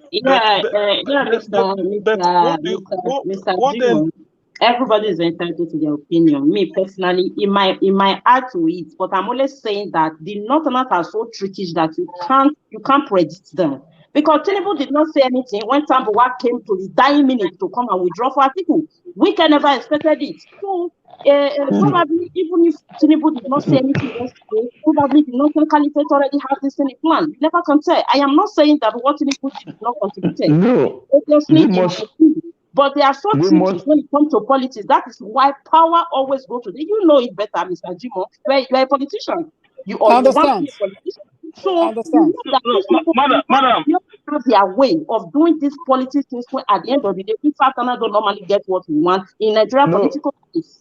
You know, Madam, I understand you see the way they do this thing sometimes. Yeah? You see, we don't look from outside. We look with a different lens. Them, they are inside the game. You see, in 2014, when they were going for the primaries, right? There was not a single Southwest candidate or a South. The only Southern candidate that stood in that election was Rochas Okorocha against Kwankwaso, Atiku Abubakar, and President Muhammadu Buhari.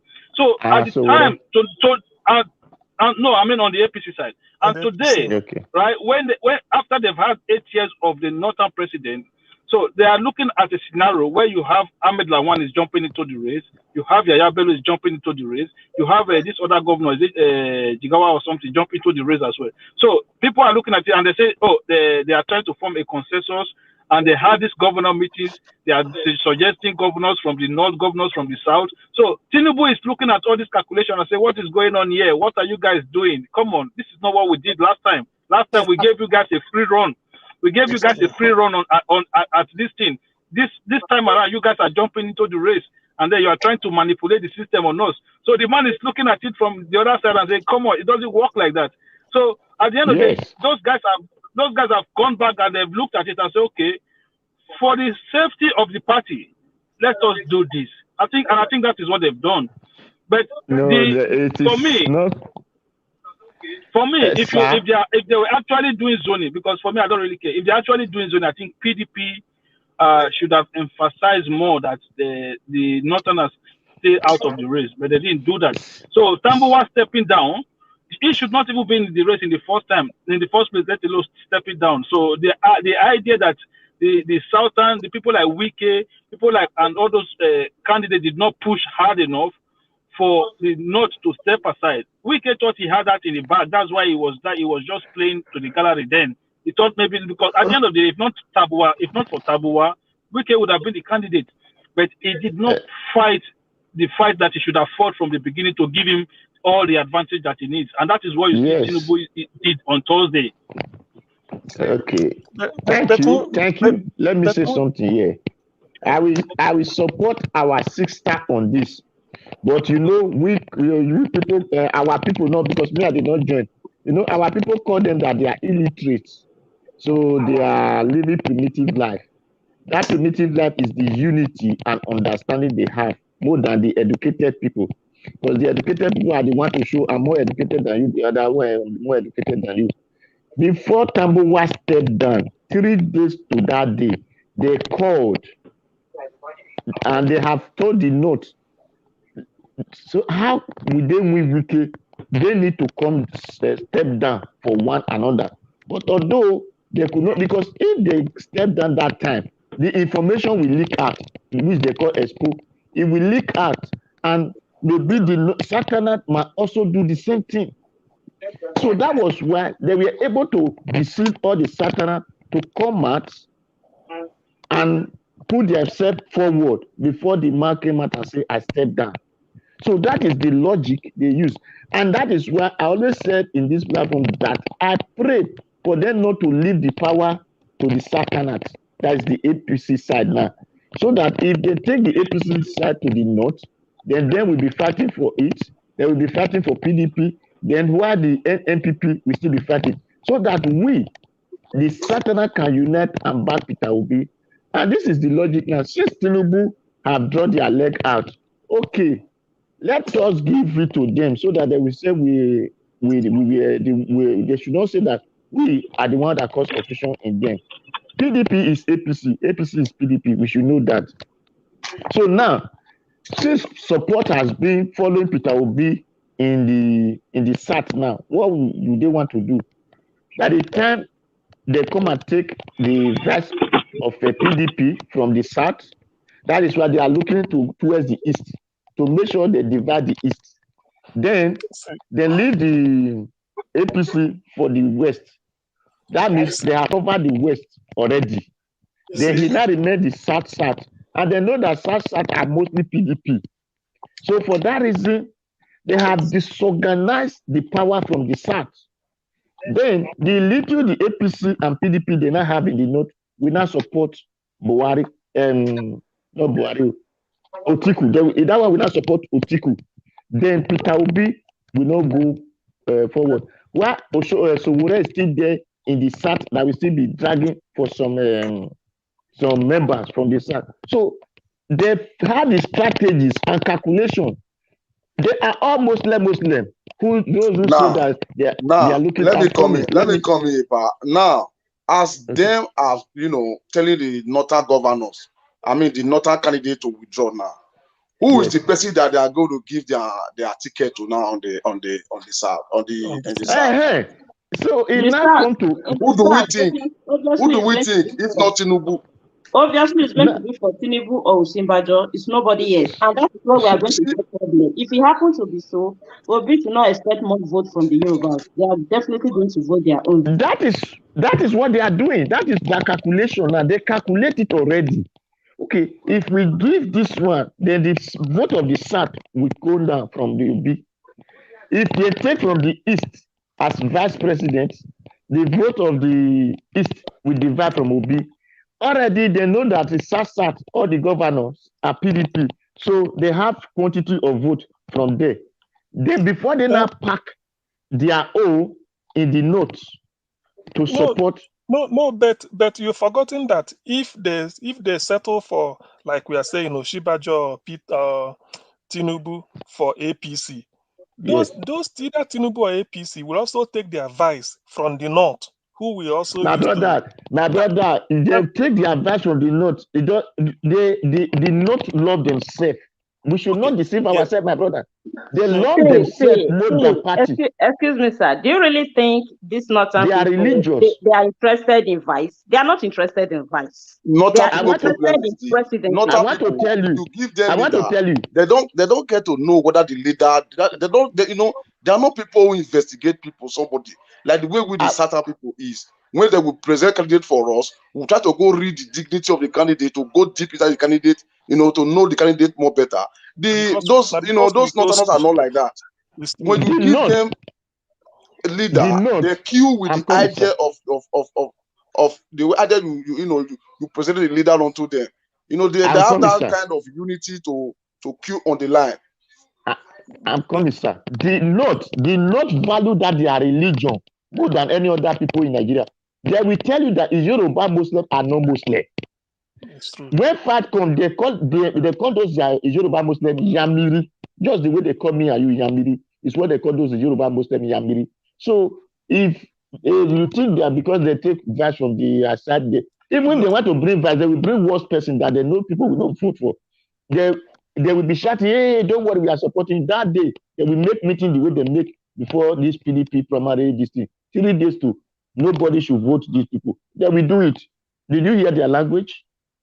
But one thing I can also bring up here is that if I know, like PDP is saying, they go to Southeast to go and look for, they are considering whether Emeki Ihedioha or any of these. All those ones will make impact as long as to take from Ebonyi. They are going to take Ebonyi governor. Okay, Ebonyi governor is APC now. Ebonyi governor is an APC man.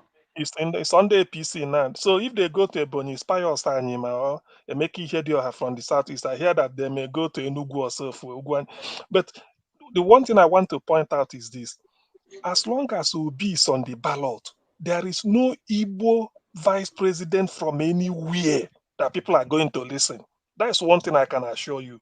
Yes, they may try, even if they like, let them go to Obi's local government and take a VP for Atiku. It won't work.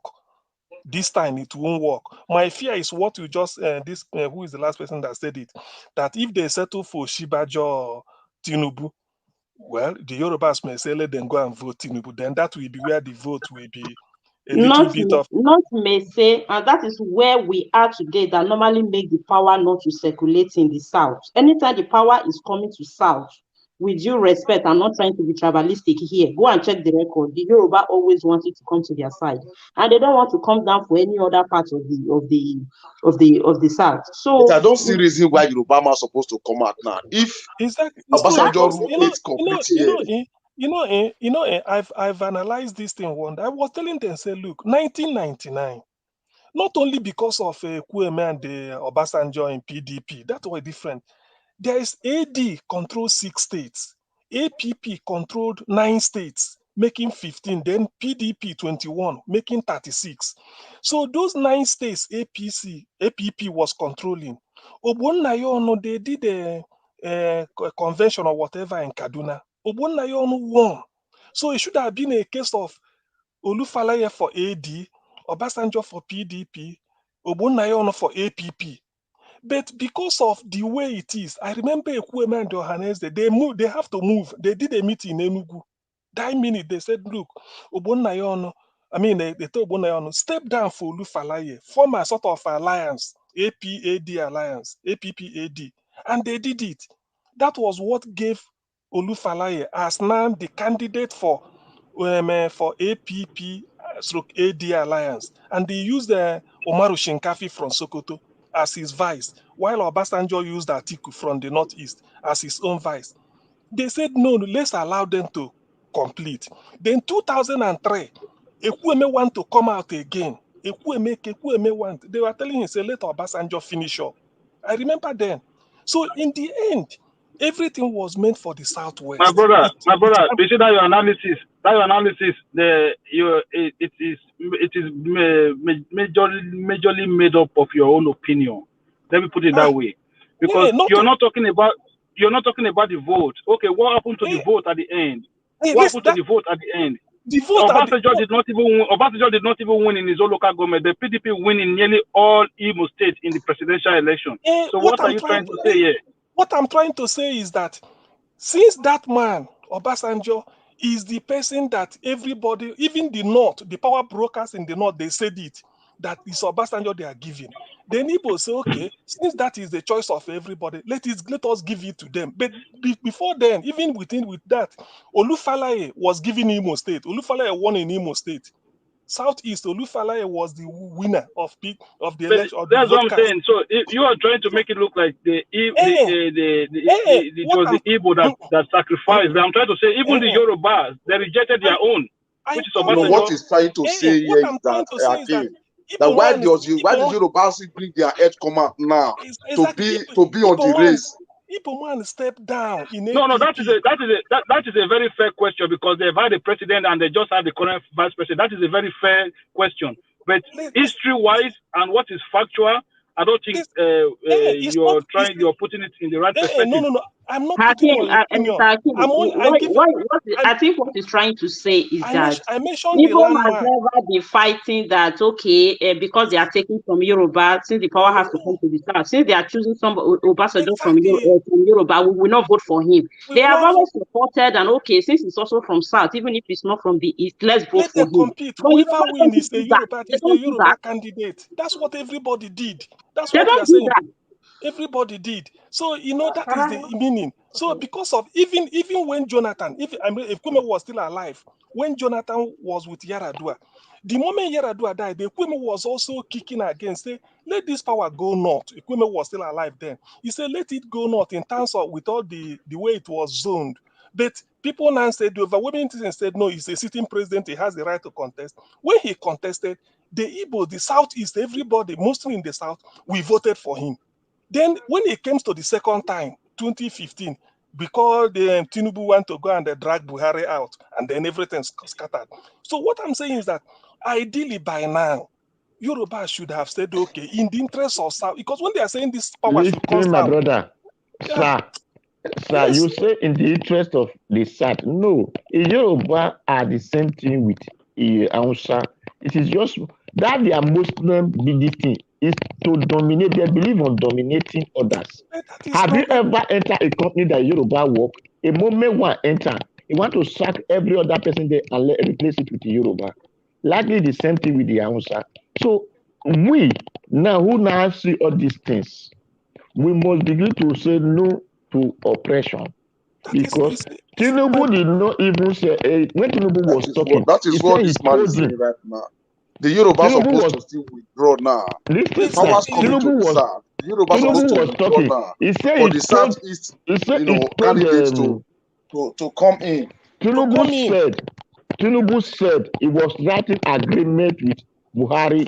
He told him never to forget the Yoruba. He did not say don't forget the Nigerians or don't forget the Southerners. No, he said our agreement is don't forget the Yoruba. He said it. He said it. So that is the agreement. My brother, I'm going to quickly say something. I'm going to quickly say something here. You see, when political atmosphere like Nigeria is almost a country that is made up of different countries. Where you look at the tribes put together. So when people are playing politics, they are kind of systematic, or kind of, how do I put it? They look at their own side. So this is what I'm going to say. Okay, so if you remember, when somebody like Rochas Okrocha at the time, when he moved to APC, right, trying to bring power to the Igbo region, the Igbo people start calling him Okoro Hausa, right?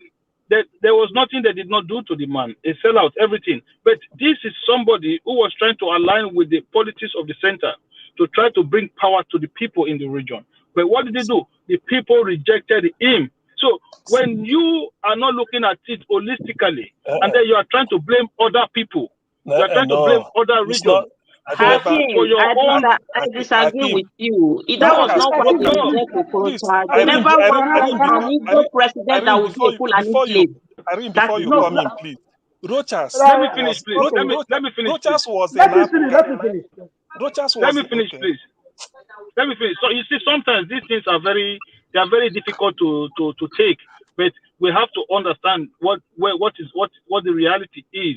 So if you are playing politics whereby a candidate was presented, and you said because that candidate is a Yoruba person, you have to vote for him, even though the person's his own clan rejected him. There were reasons why those things happened, because at the time, people approached Obasanjo, and people like Bola Ige, they approached Obasanjo when the Babangidas and others planted him.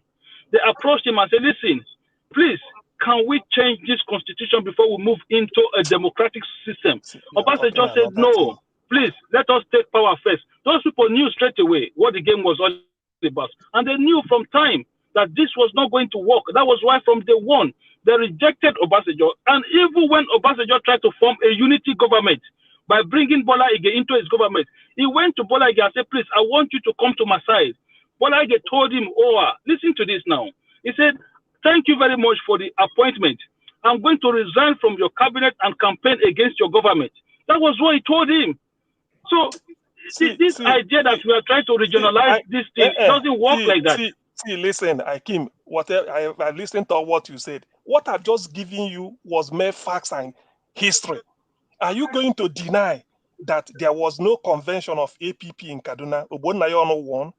Are you going to deny that there was no alliance between AD from Falaye and the Ogbonnayono of I'm APP? asking you, what was the vote at the elections? Listen, that's what I'm saying. Listen first. That's what I'm saying. Why should somebody with 9 states step down for somebody with 6 states, the junior partner?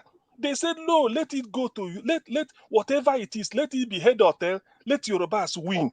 That was the arrangement. So Igbo man said, no, my okay, brother, it's not emotion. Brother, you are talking about it's not opinion. I'm telling you what facts that happened, which you know.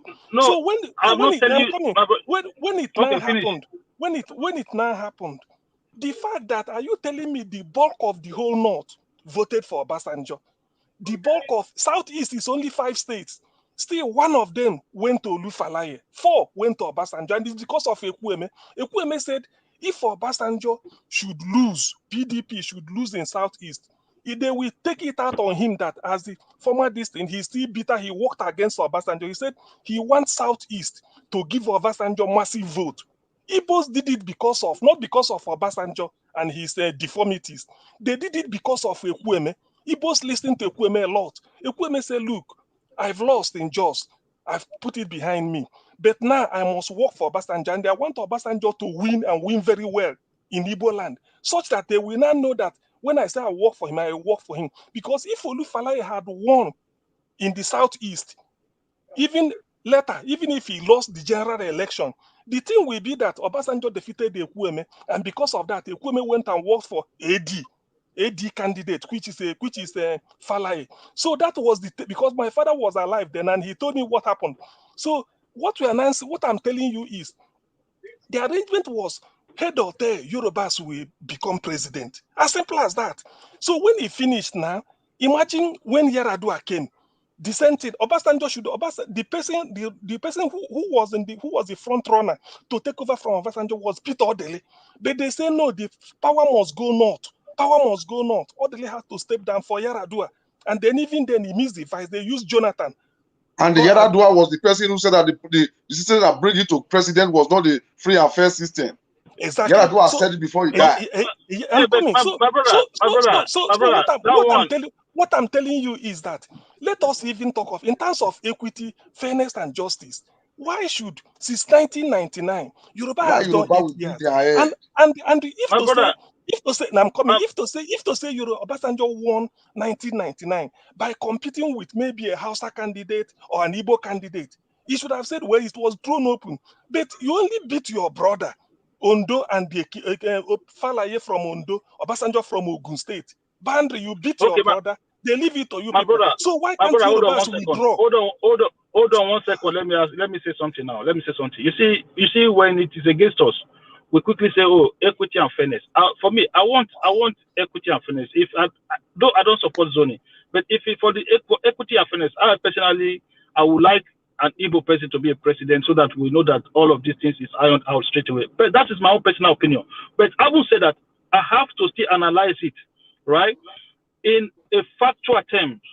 Okay, the question I'm going to ask you now.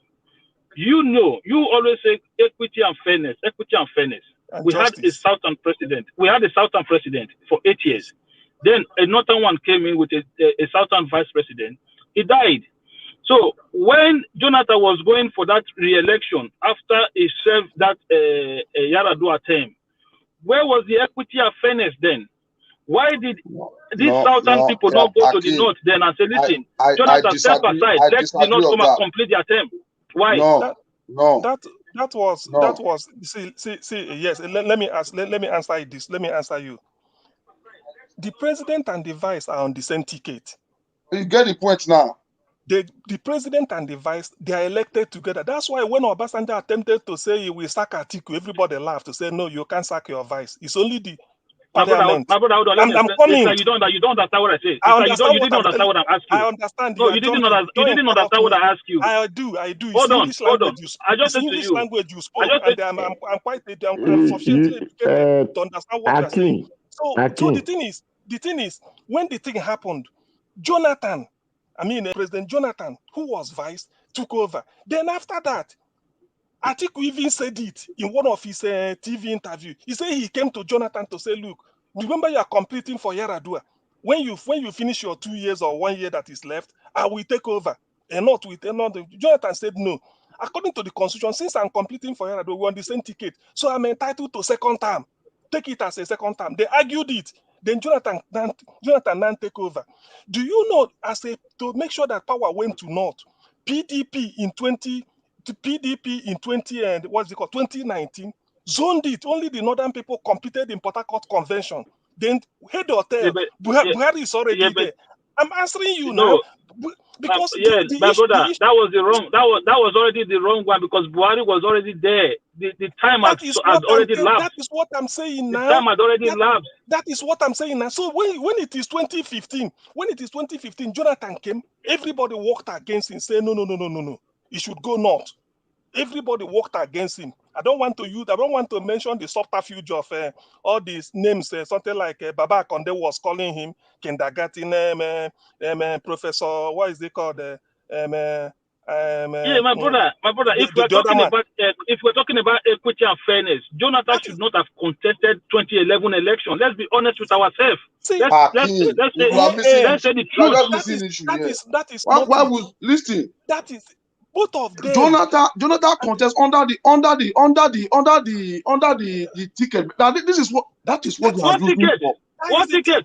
Listen. Listen. That is what they are using against Jonathan now. That Jonathan will not cannot able to come back again because if you say Jonathan shouldn't have contested 2011 election, you should have told me. You should have said that by 2010 when Yaradua died, Jonathan should have remained vice. Then they bring somebody to be president. That is where does that happen? Our constitution does not stand like that. Constitution was not written like that. Constitution means that the vice president take over, but that 4 years finished. There has to be another election. Listen, that 4 year term was done. That 4 year term was done. Listen, my brother, after that 4 year term finished, Jonathan then contested again in 2011. In 2011, they should not have done that. You are right. You are right. They should not have done that. So let us be honest with ourselves. So we cannot just be pointing fingers at the other people every time. We have to when we get it wrong. Whenever we get it wrong, we should be able to come out and say we got it wrong. Mr. Hakim, according to you, who would have come out to contest? With the other candidate. I can't. Another PDP platform. Yeah, you said everybody's talking. We cannot hear. Hakim, you said what? Yeah, he should have let a Northerner run for that office again, and then at the end of the day, the power then come to the South. That was it. Who could have been the running mate? No, Mr. Egbe, don't interrupt. Let him finish. If you had Jonathan 5 years or so that he did, plus 8 years that Obasanjo did, that was 13 years out of 16 years.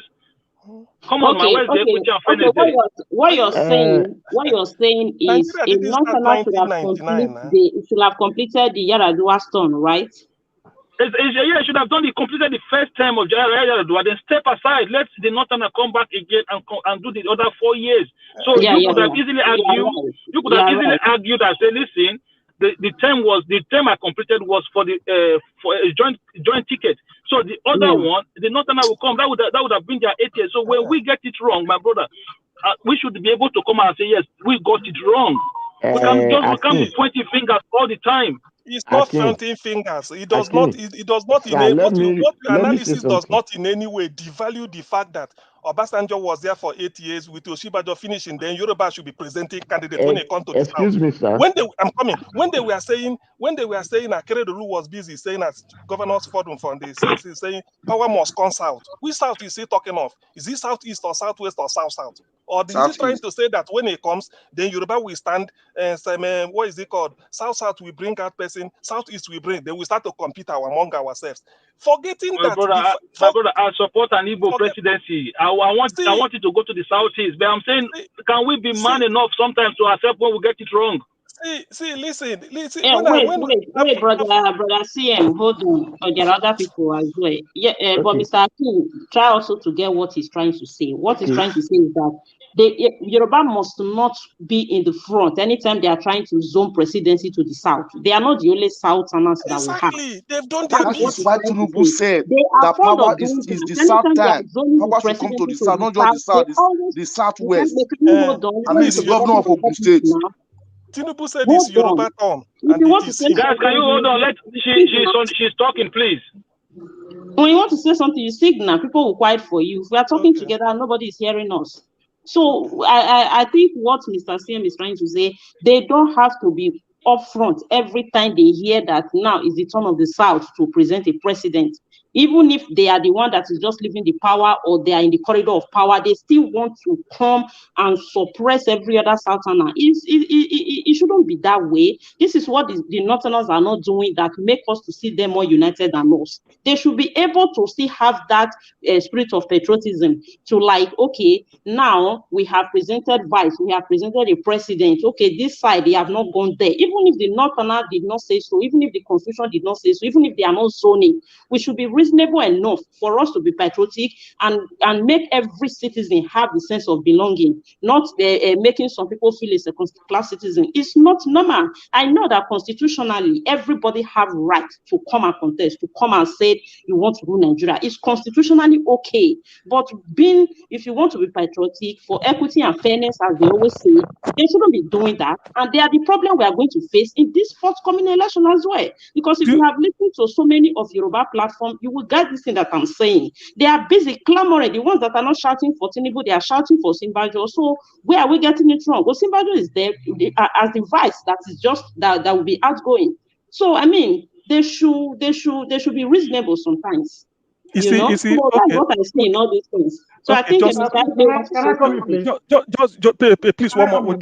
Please 1 minute. Want to say something? Please 1 minute. Please. Let me not forget. Let me not forget what I want to say. No, hold on. Mr. CM, you have talked a lot. Let Mr. Agbe come in. Mr. Agbe, you want to say something, right? Yes, what I was saying is that, you see, for justice and fairness, at least we should not be looking at the other side. Let us be sincere to ourselves. If you come round together of all the years that Yoruba have ruled, if you add Obasanjo's 8 years and add Osibajo 8 years now, it becomes 16 years. You understand me now? So the northern and the southwest supposed to know that it's turn for the Igbo presidency, at least just for once, because since the beginning of Nigeria, the Igbos have not, hold the position of president, but only one position of vice president. And that was what we were saying that day for yesterday, that power is supposed to come to the south, not just the south. but the Southwest. I don't know where he was trying to talk about power coming to the Southwest. Are you getting it now? So Yes. for me, it's for we to, to make it balance according to where we stand in Nigeria today, that the name we are still operating in Nigeria, Hausa, Yoruba, and Igbo, that we are still operating. Power supposed to come to we're supposed to have an Igbo presidency. This will calm many things in the south, in the southeast, and it will calm many things in Nigeria. Are you getting it now? So that peace will reign in Nigeria. But I don't know the reason why when it comes 2023, because the Southern governors, the Southern governors forums, they hold a meeting last year and they all agree that power will come to the southwest, to the southeast. So I surprised when 2022 arrived, Yoruba begin to break their head as they are right according to the constitution. They are right. So everybody that has the credentials to become a governor, a president, have the right to contest. But when it comes to agreements like this, okay, for equity, let us withdraw, let us step down. They're supposed to I don't know how to put it for we to understand. I understand that yes, there was no way it could have been for the PDP at that time to agree for Jonathan, to step down because it was Obasanjo that single-handedly bring Jonathan from Bayelsa to become a vice president. So there's no way. I wish it is something that the PDPs they come to an agreement. They could have bring somebody else, not even Atiku, because Obasanjo did not even trust Atiku. They could have bring somebody else, but I think that is not possible. That is why they allowed Jonathan to run, and he run and he win. And according to the electoral, the law that was signed by Jonathan, which giving him room for him to run as second time, because Jonathan is still pending under 4 years as we are speaking. The court have already granted Jonathan authorized Jonathan to run for another 4 years.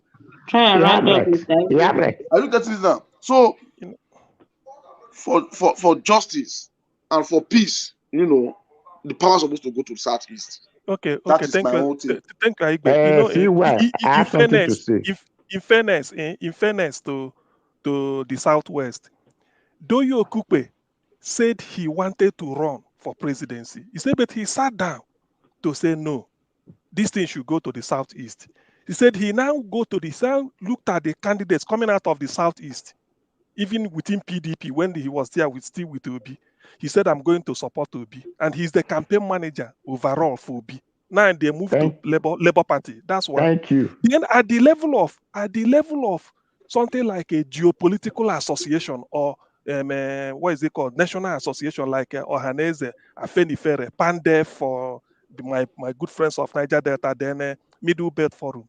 They all start down. Somebody like Ayo Adebanjo, Afenifere.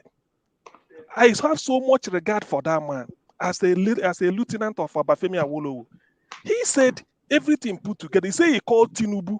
He said it. He said he didn't say. He said it wasn't an interview in the newspaper. He said he called Tinubu. Say, look, are you sure Buhari is going to make you president? Ordinarily, it's not your turn. That it should be to the southeast. They should go to southeast and look for some candidate. He said it. Then the Afenifere, he represents Afenifere. He said that the idea is for the southeast to bring out. This is a block, southwest. Southeast also say they want to present Niger Delta, the Pan Niger Delta, by doing Clark. Said so. Then the middle belt, the TV, this thing came down to say this is what they are supporting. I'm really surprised that often all these things, even if it is me, CM, saying it, I may be a non-entity. But when you look at all this, you may say, okay, look, let us break these people by saying no candidate from there, we're all stepping down. Let's go to the southeast. By now, it should have been a case of everybody is fishing in the southeast and bringing out who they like. Round up and let Mr. Peter and everybody bring out who they like. So ideally, when I say fair equity, I do not see why. I do not see why. Since 1999, 8 years after Obasanjo, by now, when the thing comes down south, then we'll be struggling it with the southwest. When during Obasanjo's time, we never presented a candidate from the southeast. At least, fair enough. We never presented. We didn't present. Even if the one that is Igbo of Igbo stock stepped down for Olufalaye just to make sure that it is a Yoruba's benefit. So why are they presenting candidate now? That is the issue. Excuse sir. You have to understand. You are saying why. The reason was that it is now they want to make sure that the agreement of party fulfilled. The agreement was that after Buhari, it is my turn. So that one is fighting for his turn. You cannot tell him agreement he right to put person on position, he should not fulfill it.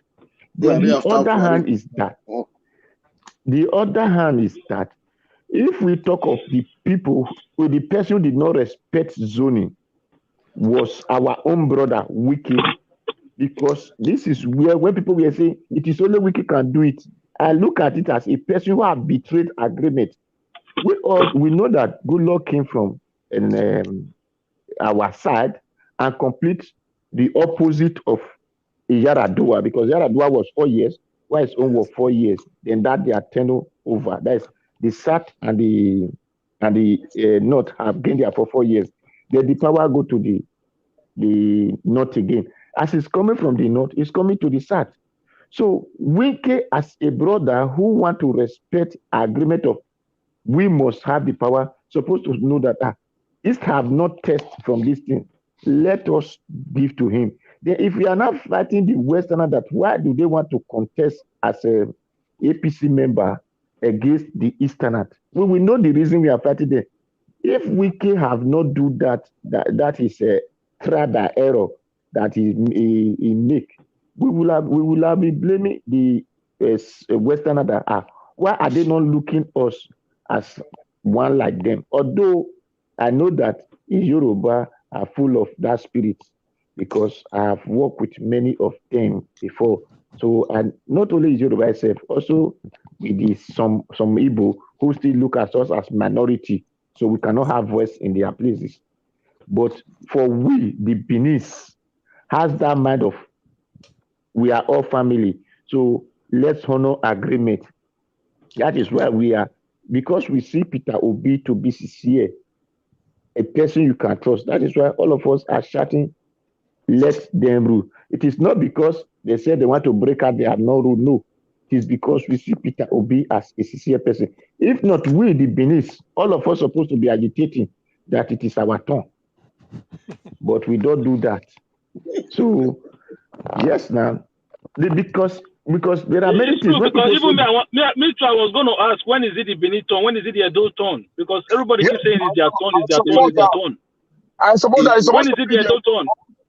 Hakeem, they will tell you that you people are the minority. No, let me tell you, madam, this is where we get something wrong. When people say Benin are the minority, I want to explain something for you people today. If you say Edo, they will say Jonathan already ruled. Jonathan is from the South. So no South, there is nothing like South. The Benin are only the people who have different greeting. If you want to know, if you hear Oye, they are Benin people. If you hear Wado, they are Benin people. If you hear Cha-cha-cha Agbokwenu.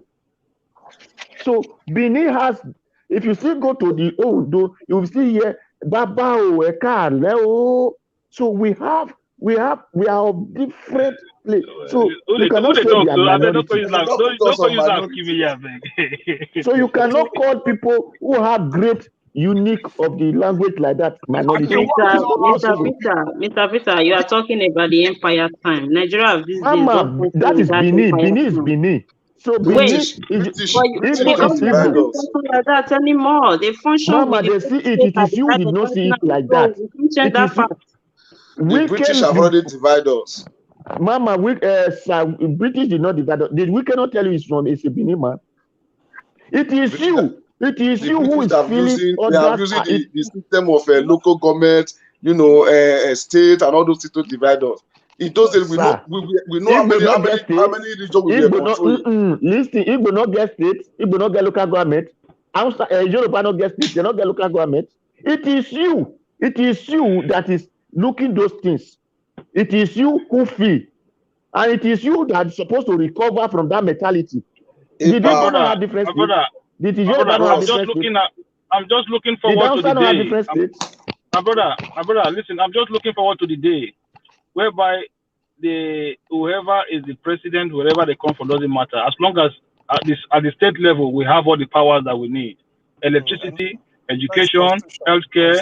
As long as they need to decentralize and restructure that country, that is what we need. So that if they want to, if they want to take over the federal government, it's only going to be for military and immigration and some other things. That's all. But majority of Obi stand for that, and want to break the feathers of the federal. Yeah, majority of the things that affect our life should be taken down to the state level. Okay, so that we forget all this federal government politics. It should not become a thing that we will kill ourselves for every 4 years. So that at the end of the day, when it comes to state level, it is easy to influence it, because look at what happened in those states. It is easy to influence state elections. But these federal elections, we are all here doing our own. There are those ones are Atiku in the north waiting for us next year. These people, they don't even know what they are talking about. They have told you that they will rule the 16 years that the SAT have ruled. They have told you already. So mark it down. Is it really? Is it 16 years? If it's 16 years now, didn't you hear what Ayo Adebanjo said? Professor Anko Abdullahi said in 2015. He said they will get this power, and when they get it, they will keep it. They will get it for keeps. So they are doing 8 years. By next year, it will be 8 years, and they are now planning to keep it. Ayo Adebanjo said this, and they drew my attention to it. You see, this is really a very dangerous thing. That's why I'm praying. It is true, as much as we are striving to say P2B should enter. To me, all this economics P2B is bringing out, I know he will do his magic, starting from cutting cost, everything. Before you know it, he will carry one bag, he enter commercial flight. He wouldn't use jet to save money like he did. I know his lifestyle. The greatest thing P2B will do to Nigeria is the moment he enters, summon a constitution conference so that we draft a new constitution. Where all these things Hakim is saying now, that is a real restructuring.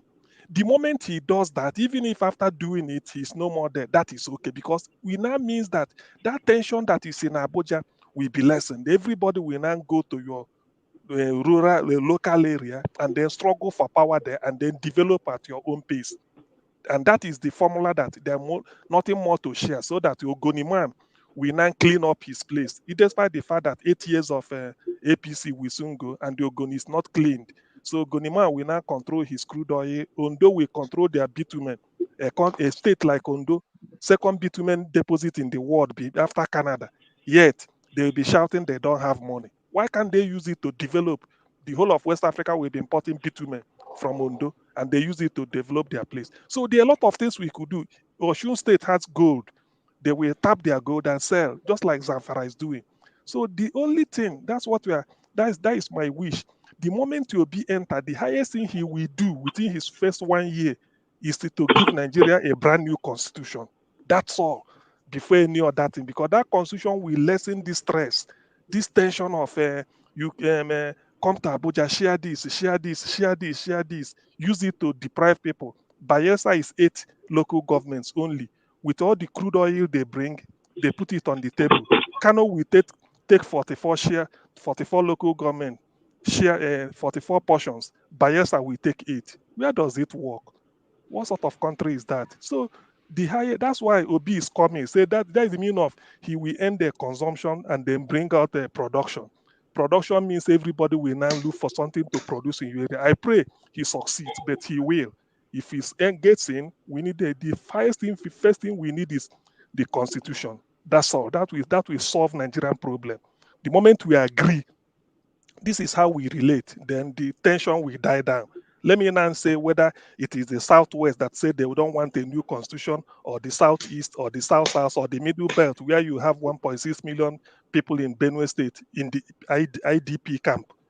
Can you imagine that? So there is hope anyway, but this should be all these things will get to end. Let's hope that whatever happens, Obi emerges as the president of Nigeria in 2023. If that is the case, I will thank not just me, then he will now have a clean breath of fresh air, so that we have a brand new constitution. That is the only thing that can solve Nigerian problem once and for all. Let me know Thank you. who say wouldn't like it. Thank you, my people. Thank you.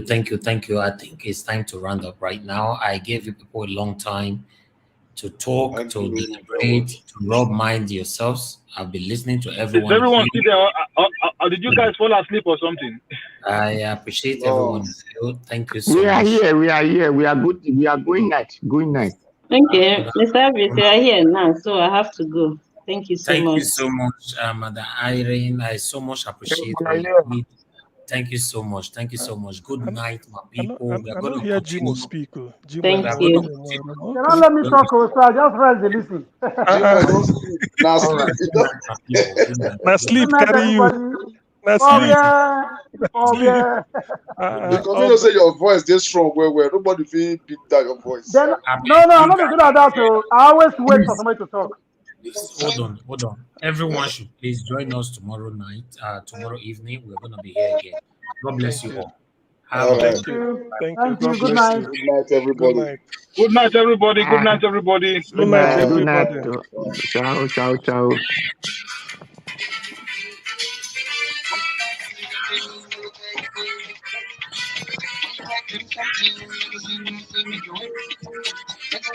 I don't want to see your blood.